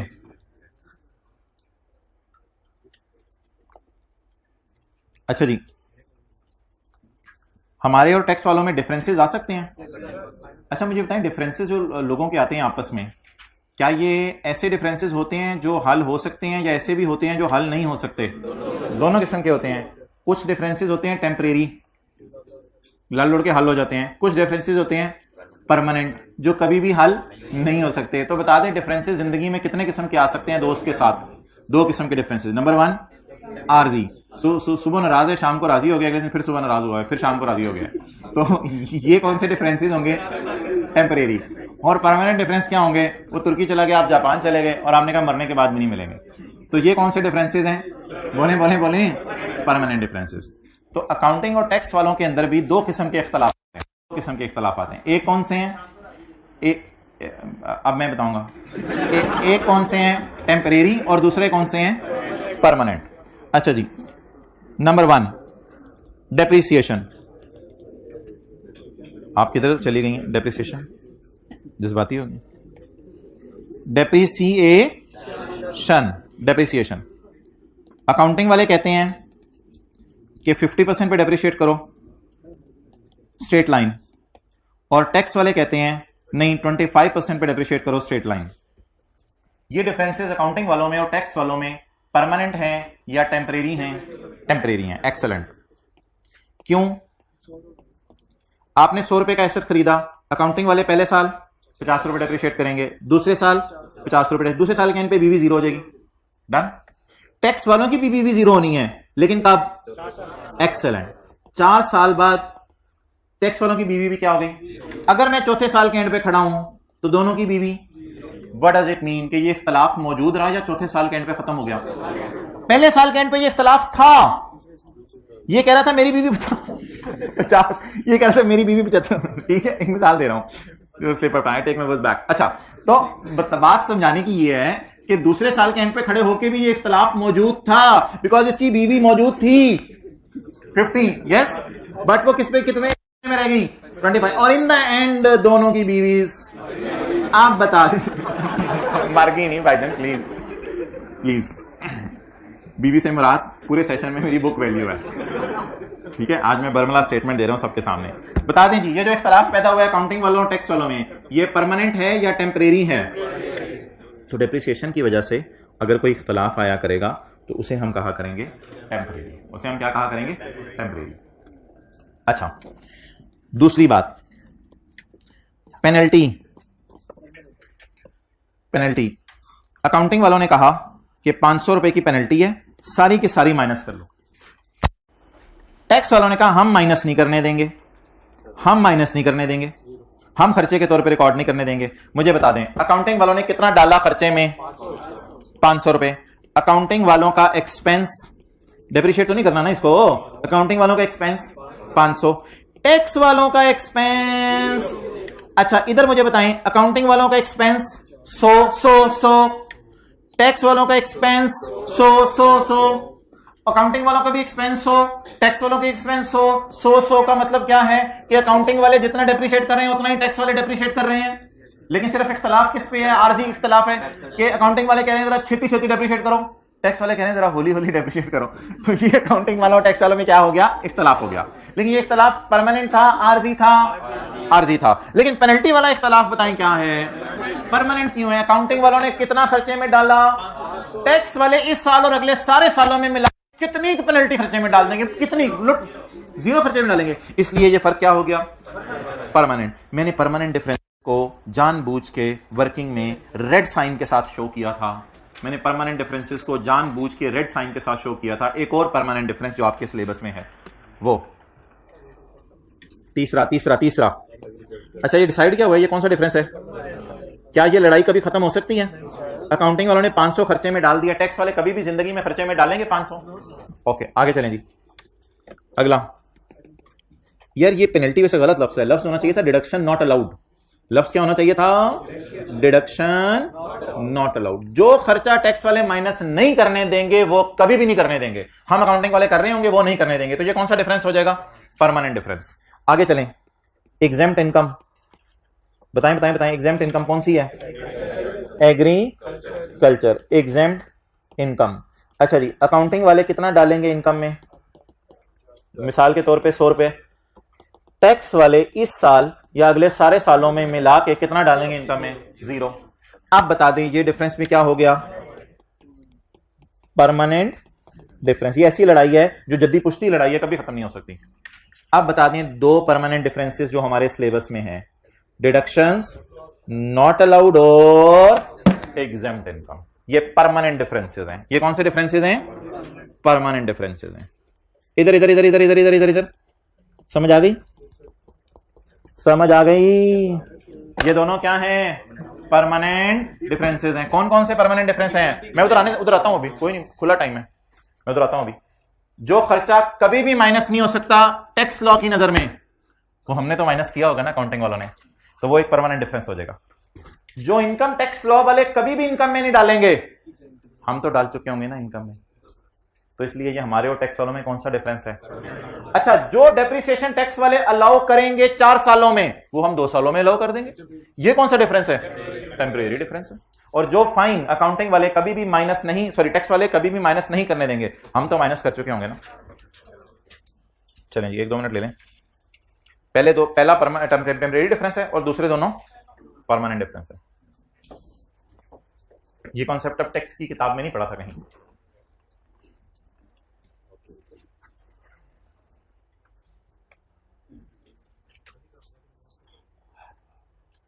हर वो खर्चा जो माइनस नहीं हो सकता टैक्स वालों की नजर में, वो अकाउंटिंग वालों की नजर में माइनस हो चुका है, इसलिए वो परमानेंट डिफरेंस है।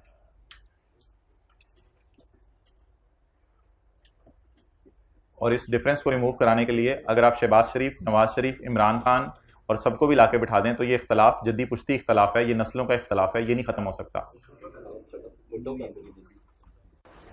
भुट्टो तो जा चुके ना।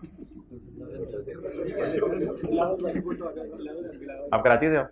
सिंध से हो?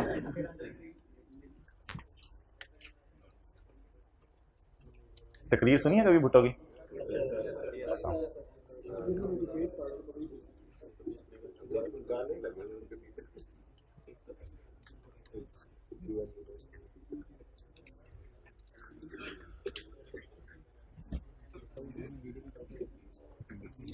अच्छा थोड़ी देर के लिए आंखें बंद करके सोचें अगर आपके साथ वाला वज़ीर आज़म बन जाए।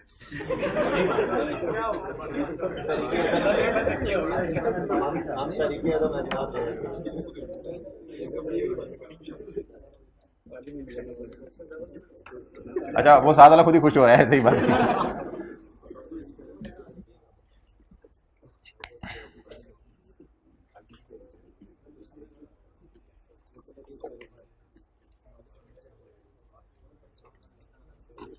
भाईजान बहुत स्लो स्पीड आ रही है आज, छेती करो। ये अपनी स्पीड की गिरा रही है ना घर में, इसको रिफ्रेश करके आया करें। भाईजान ये क्लोजिंग बीवी है, ये भी क्लोजिंग बीवी है, दोनों की क्लोजिंग बीवी।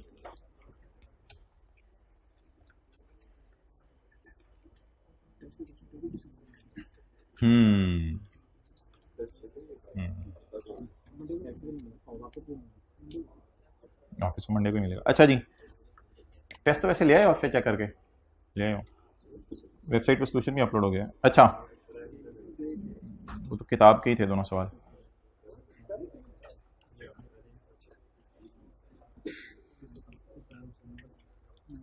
चलें जी, FR1 की रिवीजन करें।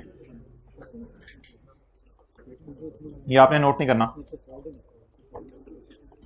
ब्रॉड डाउन कॉस्ट 100 रुपये,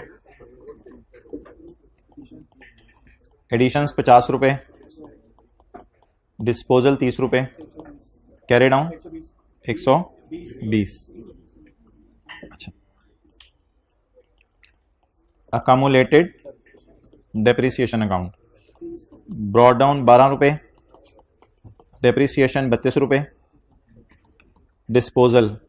भाई ये डिस्पोजल की कॉस्ट होती है, ये अकामोडेशन होती है, ये फिगर हमेशा कम होगी इससे। तो ये मिसाल के तौर पे 14 रुपये, कैरी डाउन 30। अब अगर मैं इसी अकाउंट को बुक वैल्यू पे बनाना चाहूं तो कैसे बनेगा?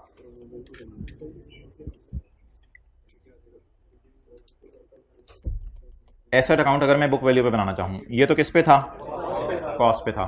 तो कैलकुलेटर के बगैर जरा बता सकते हैं ब्रॉड डाउन कितने?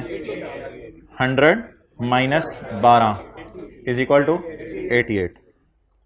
एडिशन तो कॉस्ट पे ही आती है इस अकाउंट में भी, याद रखिएगा। एडिशन कॉस्ट पे ही आती है, कितनी? 50। डेप्रिसिएशन आएगी इसमें पूरी 32। ये डेप्रिसिएशन 32। लेकिन भाईजान इसमें क्योंकि ब्रॉड डाउन बीवी आई है ना, तो फिर डिस्पोजल की भी बीवी आएगी, क्योंकि इसमें ब्रॉड डाउन बीवी है, डिस्पोजल की भी बीवी आएगी और कैरी डाउन की भी बीवी आएगी। तो इसमें 3 बीवियां आया करेंगी। डिस्पोजल की बीवी बताएं। डिस्पोजल की कॉस्ट 30 और कम रिडक्शन 14, बीवी 16। अच्छा जी, कैरी डाउन बैलेंसिंग 90, और ये 90 बराबर है इस 120 माइनस 30 के, ये 90 बराबर है। तो एसेट अकाउंट कॉस्ट पे भी बन सकता है और अकोमोडेशन अकाउंट फिर अलग बनाना पड़ेगा, या एसेट अकाउंट बुक वैल्यू पे भी बन सकता है। अब एक अकाउंट बना दें यहां पर डिस्पोजल का कॉस्ट बोलें 30, वो ऊपर से आ रही है ये वाली। अक्यूमुलेटेड डेप्रिसिएशन 14, ये वाली। कैश मिसाल के तौर पे एसेट को अच्छा मुझे इस वक्त बताएं एसेट की बीवी कितनी है? 16 वाला एसेट 18 का बिका, 16 वाला एसेट 18 का बिका, तो गेन आ गया। गेन किधर आएगा? डिस्पोजल अकाउंट डेबिट, तो P&L क्रेडिट, तो गेन इधर आ गया। कितना? 2 रुपए का। क्या आपको पता है डिस्पोजल अकाउंट भी बुक वैल्यू पे बन सकता है? डिस्पोजल अकाउंट भी बुक वैल्यू पे बन सकता है। कैसे? इधर कॉस्ट होगी या बीवी आएगी? वो यही वाली बीवी आएगी, यही वाली बीवी 16। कैश कितना? 18। 16 वाली चीज 18 में बिकी, 2 की खुशी, खुशी 2 की खुशी। क्लियर? तो अब आप हजरात ऐसा करें कि एहतियातन, सिर्फ एहतियात के दर्जे में इसको आप जाकर नोट कर लें यहाँ पे, ताकि आपको ज़्यादा जहमत ना करनी पड़े। और किधर रह गया रे? ये यहाँ पेज 544, पेज 544। बीडी कितना था? हाँ अभी हमारे क्वेश्चन में 100, अब भूल गया होगा। एडिशन कितनी थी? 50। Disposal carry down 120। ये ब्रॉड डाउन कितना था? 12। डेप्रिसिएशन 32। डिस्पोजल 14। कैरी डाउन 30 था। अच्छा, इसकी कॉस्ट कितनी थी? 30। अकाउंट ऑप्शन 14 और कैश 18 और प्रॉफिट एंड लॉस 2 का आ रहा था। ठीक है जी, और इसी तरह नीचे वाला भी आप पूरा कर लें।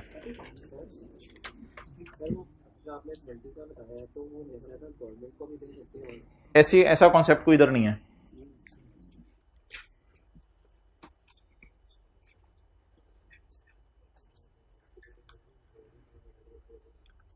बबलू कहां जा रहे हो?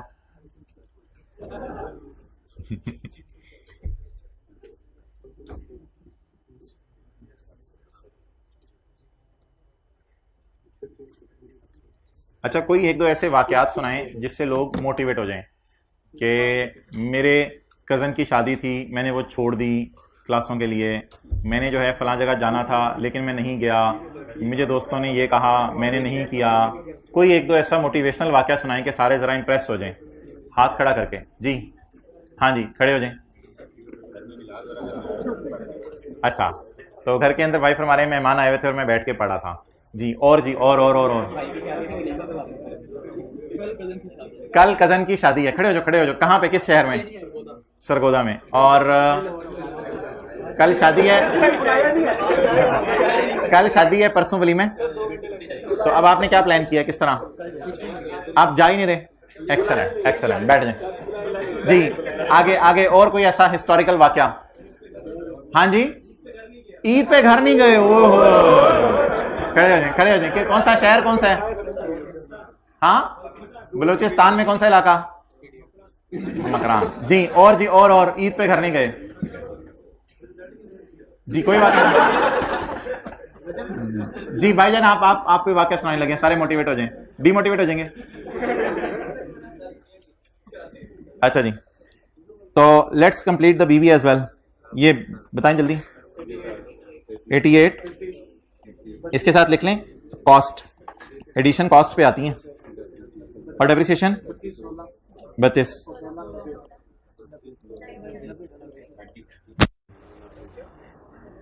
ये वाला 16 इधर आता है।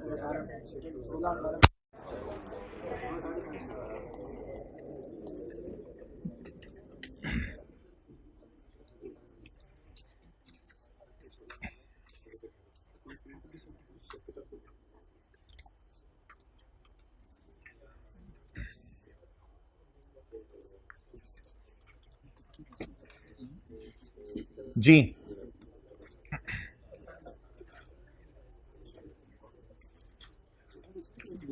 हाँ जी,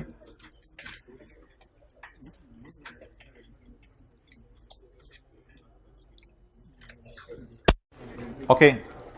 आज की लास्ट चीज और आसान सी चीज, पेज 541।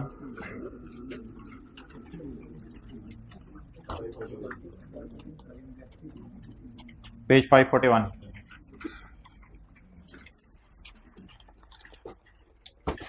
लेसी का P&L किसी को याद हो? हाँ जी, क्या क्या आता है? लेसी के P&L में क्या क्या आता है? अकाउंटिंग वालों की डेप्रिसिएशन, या डेप्रिसिएशन जिसे कह सकते हैं आप, और इंटरेस्ट एक्सपेंस। लेसी के P&L में क्या आता है? अकाउंटिंग वालों की डेप्रिसिएशन और किस किताब के मुताबिक? IFRS के मुताबिक। ठीक है जी, IFRS 16 के मुताबिक। लेसी के P&L में टैक्स लॉ के मुताबिक क्या आएगा? टैक्स वाले कहते हैं ये आपका राइट ऑफ यूज एसेट नहीं है। टैक्स वाले कहते हैं आप P&L में डालो रेंट एक्सपेंस। आप P&L में डालो। हमने कहा ये तो शॉर्ट टर्म लीज और लो वैल्यू। कहता है चुप, पता नहीं तुम्हारी कौन कौन सी लीज है, चुप कर जाओ, बस बोला ना करो, तुम बस P&L में रेंट एक्सपेंस डालो। हमने कहा ये कौन सी फिगर? कहते हैं वो जो इंस्टॉलमेंट के कॉलम वाली फिगर होती है। बस जो तुम्हारी इंस्टॉलमेंट है वही तुम्हारा रेंट है। जिन्होंने टैक्स पढ़ा हुआ है इनकम फ्रॉम बिजनेस के चैप्टर में सेक्शन 28 हमने पढ़ा था कि rent will be allowed as reduction. बहरहाल छोड़े पर टैक्स पढ़ा हुआ नहीं पढ़ा हुआ, लीव इट। अकाउंटिंग वाले क्या कहते हैं? अकाउंटिंग वाले कहते हैं कि अकाउंटिंग वालों की डेप्रिसिएशन रिकॉर्ड करो और इंटरेस्ट रिकॉर्ड करो। टैक्स वाले कहते हैं ना ना ना ना ना ना जिगर पुत्र, ये तेरा एसेट नहीं है, ये जो तुम किस्तें पे कर रहे हो ना, बस ये किस्त ही तुम्हारा रेंट है, ये किस्त ही तुम्हारा रेंट है। Done, clear, okay. पहले मैं आपको ये हल्का सा लीज रिवाइज करा दूं, कैलकुलेटर्स बस हाथों में पकड़े। अच्छा जी, अकाउंटिंग वालों का प्रॉफिट कितना है?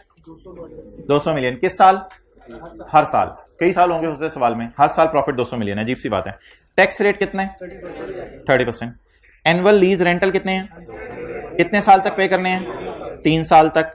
इंप्लिसिट रेट कितने हैं? लेसी इंप्लिसिट रेट यूज करते हैं अनलेस के लेसी को इंप्लिसिट रेट लेसर का पता ना हो। लीज किस दिन शुरू हो रही है? ये कम जनवरी। तो ऊपर मैंने लिखा हुआ है ये लेसी का सवाल है, तो ये ना पूछेगा कैसे पता चला लेसी का सवाल है, तो ये लेसी का सवाल है। तो कहां से शुरू होगा? एलपी और पीवी ऑफ एलपी। जी बोलें, सिर्फ स्क्रीन पे देखें। 100 रुपए, कितनी किस्तें? जवाब क्या आया? 300। 100 को कैलकुलेटर पे पीवी निकाल लें, छोड़ने पर आ जाएगी 249, 10% पे 249 आ गई। 249 को पकड़ा और पकड़ के अमोर्टाइजेशन शेड्यूल बना दिया, पहली किस्त, दूसरी किस्त और तीसरी किस्त। इसके बाद इंटरेस्ट, इंटरेस्ट और प्रिंसिपल आ गया। अब मुझे बता दें, अकाउंटिंग वालों के P&L में 15 में कितना जाएगा, 16 में 17 में कितना जाएगा, 16 में कितना जाएगा और 15 में कितना जाएगा? इंटरेस्ट बताएं कितना जाएगा? 25, 17 और 9। कैलकुलेटर पकड़ें, डेप्रिसिएशन, आरओयू की कॉस्ट पकड़ें, 249। लाइफ बताएं 3 साल, 249 को डिवाइड करें 3 से, 83। ये अकाउंटिंग वालों का क्या बन गया? P&L। ये अकाउंटिंग वालों का क्या बन गया? P&L। अकाउंटिंग वालों के P&L में क्या क्या गया? Interest, depreciation. डन हो गया। अच्छा मुझे ये बता दें, 3 सालों में मुकम्मल कितना खर्चा बुक किया है? 3 सालों में मुकम्मल कितना खर्चा बुक किया? पकड़े कैलकुलेटर, 3 सालों में मुकम्मल कितना खर्चा बुक किया? और मजे की बात है, ये 300 का खर्चा बुक किया है, वजह पता है क्या है? इसकी पीवी को डेप्रिशिएट कर दिया और इंटरेस्ट को खर्चे में डाल दिया है, तो टोटल 300 ही बनता है ना। पीवी को डेप्रिशिएट के नाम से खर्चे में डाल दिया और 249 में से 300 का डिफरेंस बाकी इंटरेस्ट, तो 249 डेप्रिसिएशन के नाम से खर्चे में चला गया। इन तीनों का टोटल ये क्या है? डेप्रिसिएशन और बाकी क्या है? इन तीनों का टोटल। 6 फिगर टोटल करने, जवाब क्या है? अगर मैं तीसरे साल के एंड पे खड़ा हूं, अभी एक सवाल कराया था, चौथे साल के एंड पे खड़ा था, दोनों की बीवी 0 आ गई थी। अगर मैं तीसरे साल के एंड पे खड़ा हूं तो मुझे बताएं अकाउंटिंग वालों ने कितना खर्चा बुक किया है? 300। मेरी बला से जिस मर्जी नाम से किया हो, चाहे अकाउंटिंग डेप्रिसिएशन के नाम से किया हो, चाहे इंटरेस्ट के नाम से किया हो, बस ओवरऑल बताएं तीसरे साल के एंड पे अकाउंटिंग वालों ने कितना खर्चे में डाला? टैक्स वाले कह रहे हैं तुम भी 300 ही खर्चे में डालो, लेकिन पहले साल का खर्चा 100 रुपए, दूसरे साल का खर्चा 100 रुपए, तीसरे साल का खर्चा 100 रुपए। ये किनका वाला P&L है? टैक्स वालों का। भाईजान मैं आपको लेके जा रहा हूं, आप बुरा तो नहीं मनाएंगे? कहां लेके जा रहे हैं? चुप पहुंचेंगे फिर बताना। पहुंचो, आ जाओ, आओ भाईजान, आ जाना यार, तेरी मेहरबानी। ये किसका P&L बन गया? अकाउंटिंग वालों का। इसमें क्या क्या नजर आ रहा है? अकाउंटिंग डेप्रिसिएशन और इंटरेस्ट। इसके बिल मुकाबिल किसका P&L बनाऊं? टैक्स वालों का। किन सालों का? 17 का, 16 का और 15 का। इस P&L में बोलें क्या डालूं? रेंट कौन से वाले कॉलम से मिला करेगा? इंस्टॉलमेंट वाले कॉलम से मिला करेगा। इंस्टॉलमेंट वाले कॉलम में जाके देखें 15 में कितना है, 16 में कितना है, 17 में कितना है। सो टैक्स वाले कहते हैं ये हमें नहीं पता तुम लोग क्या करते हो। Guys, we don't know what is this. What the fishy thing you are doing, we don't know. Done? तो बता दें अकाउंटिंग वालों ने कितना खर्चे में डाला? It's not so. अकाउंटिंग वालों ने कितना खर्चे में डाला? ना अकाउंटिंग वालों ने कहां खर्चे में डाला? वो तो मैंने छुपा दिया है। टैक्स वालों ने कितना खर्चे में डाला? 100।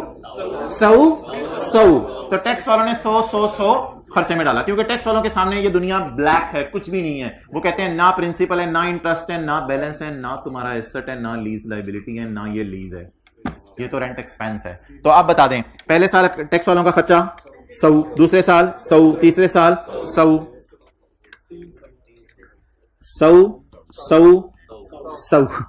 अच्छा, टोटल 300। आप बता दें हमारे और टैक्स वालों में जो इख्तलाफ आया वो एक आर्जी नेचर का इख्तलाफ था, क्योंकि पहले साल 25 से 83 108 खर्चे में डाल रहे थे, कौन? हम। लेकिन टैक्स वाले कितना खर्चे में डाल रहे थे?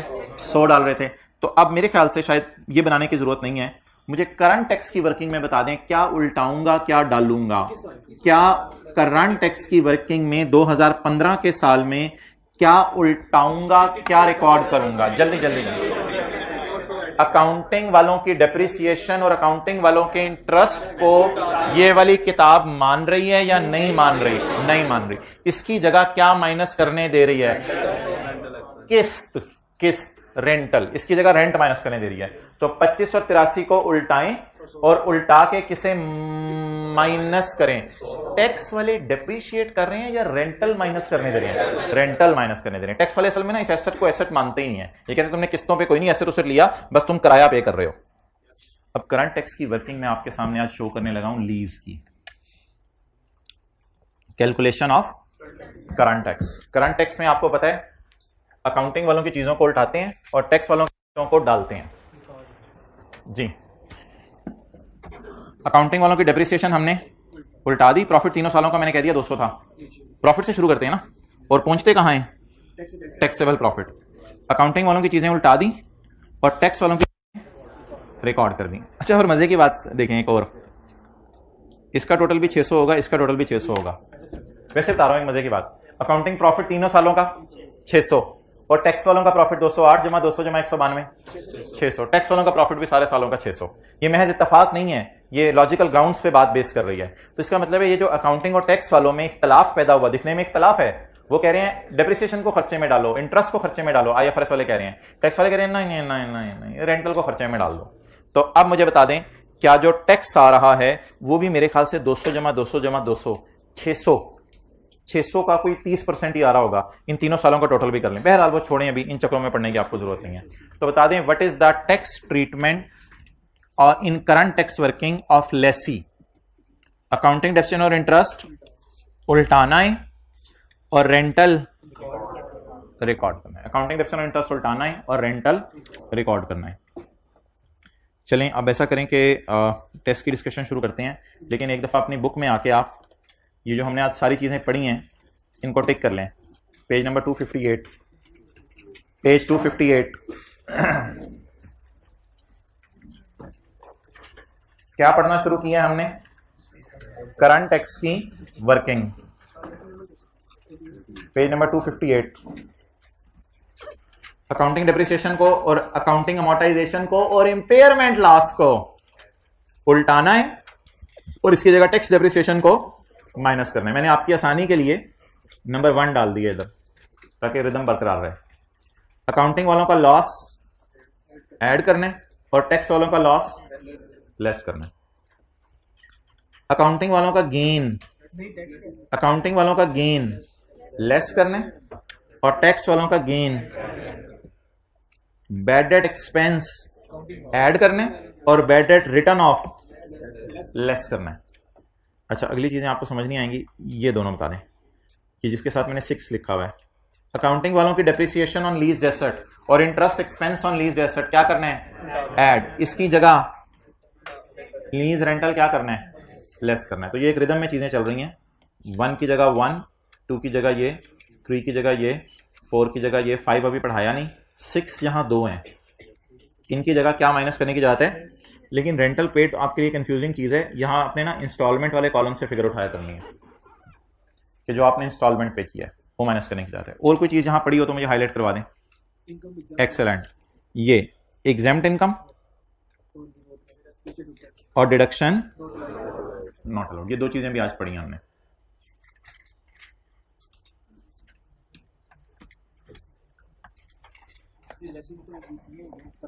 क्या चीज?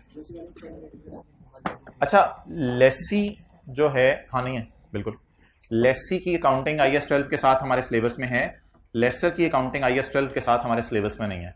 तो बस मैंने लेसी को IAS 12 में डलवाया आज, लेसर को IAS 12 में नहीं डलवाया।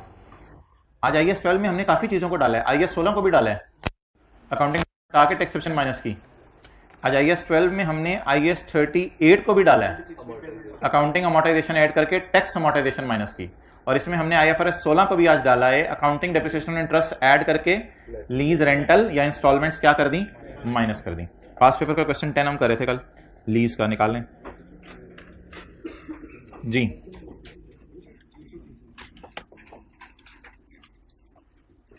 ये जो डीलर लेसर होता है या सप्लायर लेसर या मैन्युफैक्चरर लेसर, इसके पास क्या प्लांट वगैरह मशीनें वगैरह स्टॉक के तौर पे इन्वेंट्री के तौर पे पड़ी होती हैं? जी बिल्कुल।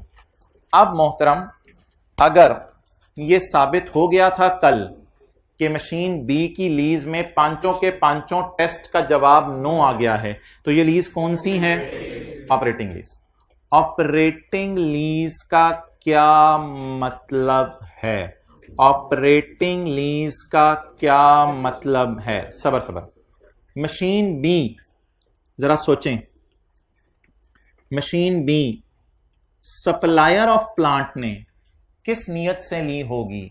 कैश पर बेचने की नियत से ली होगी, क्योंकि इसका तो कारोबार सप्लाई करना है चीजें। लेकिन कैश पे शायद बिक ना रही हो, तो किसी कस्टमर ने आके कहा कि मुझे आप लीज पे बेच दें। तो जब मशीन बी इसने खरीदी होगी, मशीन बी इसने खरीदी होगी, तो बाजार से कितने की खरीदी होगी? 15 मिलियन की या 18750 की? 15 की। एक्सेलेंट। ये डीलर लोग करते क्या हैं? डीलर लोग बाजार से चीज खरीदते हैं कॉस्ट पे और आगे फेयर वैल्यू पे बेचते हैं, ठीक है? तो डीलर क्या करता है? बाजार से चीज खरीदता है और बेचता किस पे है? फेयर वैल्यू पे। मुझे बता सकते हैं आप कि जब डीलर ने बाजार से ये मशीन ली होगी, तो मशीन ए और मशीन बी किस नियत से ली होगी कि मैं कैश पर बेचूंगा? तो इसने मशीन ए लेते हुए भी एंट्री की होगी इन्वेंट्री डेबिट कैश क्रेडिट, और मशीन बी लेते हुए भी क्या एंट्री की होगी? Inventory debit cash credit. इसके बाद अगली एंट्री क्या होनी है, यह डिपेंड करता है कि आपने मशीन बेच दी है कैश पर, जो कि यहां पे शायद टेस्ट ना करें क्योंकि ये तो इंट्रो की क्लास का कॉन्सेप्ट हो जाएगा, या आपने मशीन बेच दी है फाइनेंस लीज पर, या आपने दी है ऑपरेटिंग लीज पर। मुझे बता दें, जो डीलर या मैन्युफैक्चरर लेसर है, जब वो मशीन खरीद ले तो इसके पास इसके बाद 3 ऑप्शंस होती हैं। कोई अमीर बंदा आगे तो उसे कैश पे बेच देगा, ये एंट्रीज तो हमारे स्कोप में नहीं है क्योंकि हम तो लीज पढ़े हैं। तो कोई गरीब बंदा आ जाए तो उससे कह देगा भाईजान आपको अच्छे खासे अरसे के लिए चाहिए तो फाइनेंस लीज कर लेते हैं, अगर थोड़े अरसे के लिए चाहिए आपको तो ऑपरेटिंग लीज का अरेंजमेंट कर लेते हैं। तो भाईजान आपको पता है कि इस कस्टमर के साथ तो हमने फाइनेंस लीज का अरेंजमेंट किया है, यानी ये हमने फाइनेंस लीज पे बेच दिया है। तो इस एंट्री के बाद अगली एंट्री क्या होगी, ये बहस अभी मैं आपसे करने लगा हूं, लेकिन फिलहाल मैं मशीन बी के ऊपर बात करने लगा हूं। मुझे बताएं, ये मशीनें जब इन्होंने बाजार से खरीदी होंगी तो क्या एंट्री की होगी? Inventory debit cash credit. ये एंट्री अगर आप लिख लें ऐसे करके जिस तरह मैंने लिखी है, इन्वेंट्री डेबिट कैश क्रेडिट। ये दोनों एंट्रीज हम इंशाल्लाह पेपर में नहीं करेंगे, ये दोनों एंट्रीज पेपर में करने की जरूरत नहीं, अनलेस के सवाल कह दे कि मशीन फलां दिन को खरीदी है, ये एंट्री भी कर दो। मैं फिक्स ऐसे डेबिट क्यों नहीं करा यार? Excellent. Supplier of plant, supplier of plant, वो जो मैंने आपको गाड़ियों का शोरूम दिखाया था ना जेल रोड के ऊपर, तो वो जब लैंड क्रूजर मंगवाता है, लैंड क्रूजर की तस्वीर दिखाई थी, तो वो इन्वेंट्री डेबिट करता है, फिक्स ऐसे डेबिट नहीं करता क्योंकि उसके तो कई लैंड क्रूजरें पड़ी होती हैं, तो वो इन्वेंट्री डेबिट करता है। अच्छा, अगली एंट्री क्या होगी मुझे बता दें। हिम्मत मशीन ए, मशीन बी, फिर इंशाल्लाह मैं जाके आपको ये एंट्रीज जो है वो सफे से भी दिखाऊंगा, जो सफा हमारा समरीज वाला है। मशीन ए खरीदने की एंट्री क्या की होगी? Inventory debit. ये सोच के खरीदी होगी कि इसको इंशाल्लाह मैं हो सकता है पैसों में ही बेच दूं। अगर साबित हो जाए कि फिर ये लीज जो है फाइनेंस लीज है, तो एंट्री क्या होगी? Lease receivable debit, lease receivable debit, cost of sale debit, sale credit, inventory credit. और आपको याद है यहां कॉस्ट से एंट्री होती थी, डन। ये एंट्री होती है मैन्युफैक्चरर डीलर लेसर में, फाइनेंस लीज में। लेकिन अगर ऑपरेटिंग लीज है तो मैंने कहा था ये एक एंट्री आज आपको नहीं बताऊंगा।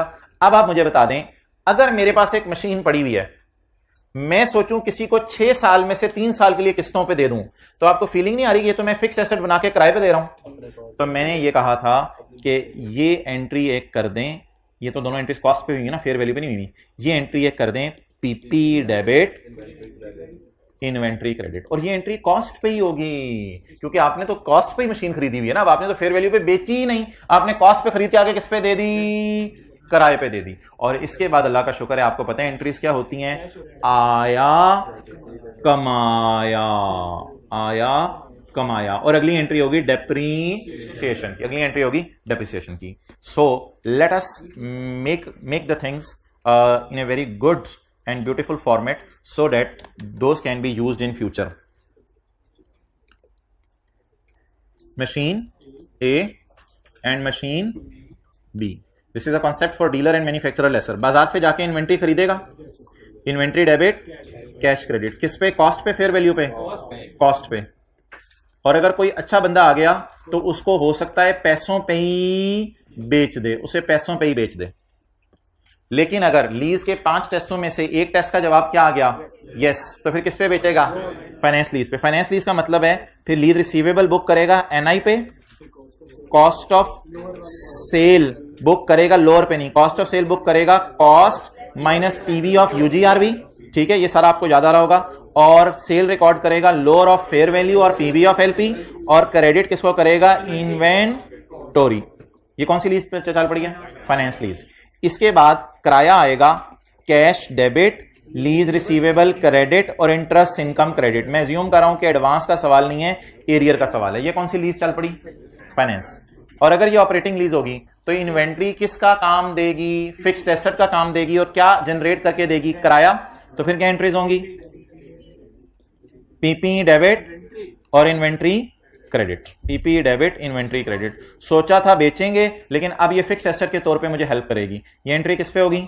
कॉस्ट पे होगी. और आया कैश डेबिट, रेंट रिसीवेबल, कमाया रेंट रिसीवेबल डेबिट और रेंटल इनकम क्रेडिट. और आगे डेप्रिसिएशन डेबिट, अकामोडेशन. और डेप्रिसिएशन में इस कॉस्ट को डिवाइड करेंगे आप यूजफुल लाइफ पे, और आईडीसी को डिवाइड करेंगे लीज टर्म पे. आईडीसी को डिवाइड करेंगे लीज टर्म पे.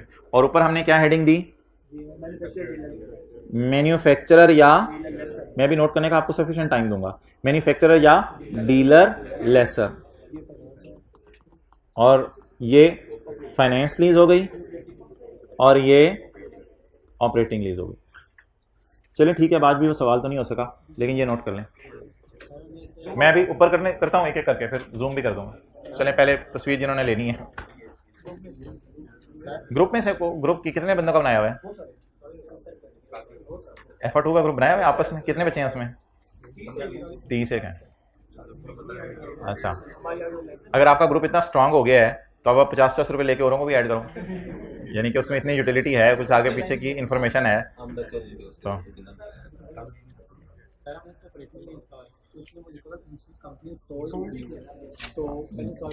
जी बिल्कुल, इस सवाल का जवाब देता हूं मैं. समझ लो इसी का जवाब देने आया हूं.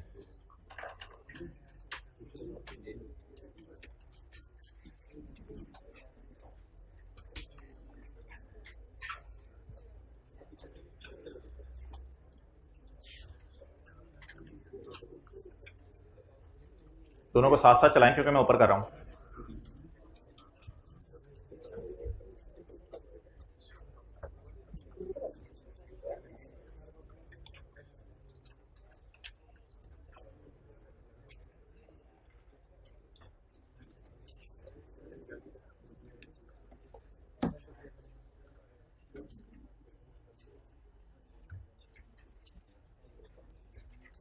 ओके,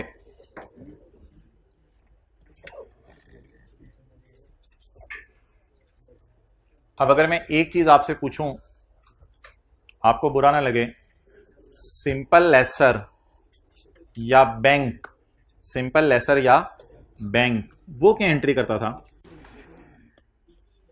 एसेट डेबिट कैश, या पीपी डेबिट कैश क्रेडिट. इन दोनों की जगह सिंपल लेसर क्या एंट्री करता था? Asset debit cash credit. वो सिर्फ एसेट को खरीदता था और खरीद के किस पे दे देता था? लीज पे दे देता था. अभी ये चीजें समरी में जरा हाईलाइट कर लें. अभी भी आप ट्राई कीजिएगा क्वेश्चन 10 को, फिर कोई मसला हुआ, मैंने किसी वजह से इस सवाल को ना टेस्ट में दिया था. अभी भी आप ट्राई कीजिएगा. एक दो चीज़ें इसमें हैं वो मैं डिस्कस करूंगा. और होमवर्क आज तो हाँ ठीक है, पिछला रिवाइज करें. ठीक है, एथिक्स याद करें, थोड़ा होमवर्क एथिक्स याद करें. अच्छा, समरी की तरह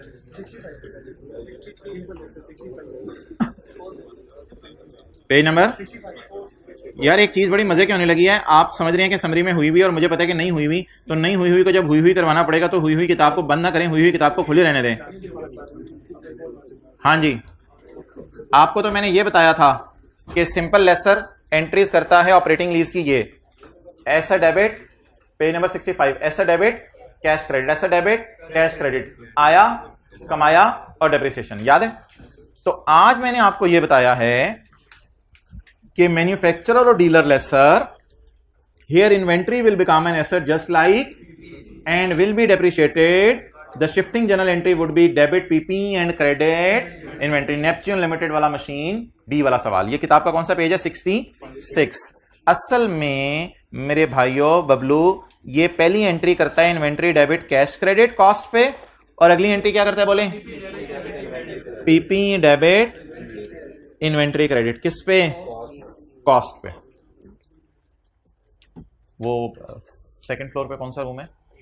8, रूम नंबर 8 में आ जाएं 1-2 मिनट बाद, जो लोग जरा मेंटली फ्री हैं, रिलैक्स हैं, वरना कल यूट्यूब के ऊपर देख लें, मेरे ख्याल से 20-25 मिनट की डिस्कशन होगी। IS 21 के MCQs हैं। क्लोज करो यार। सवाल में लिखा हुआ था ही सोल्ड 2 मशीन्स, ये जो सोल्ड का लफ्ज है ना मशीन है, और भी ये धोखा है।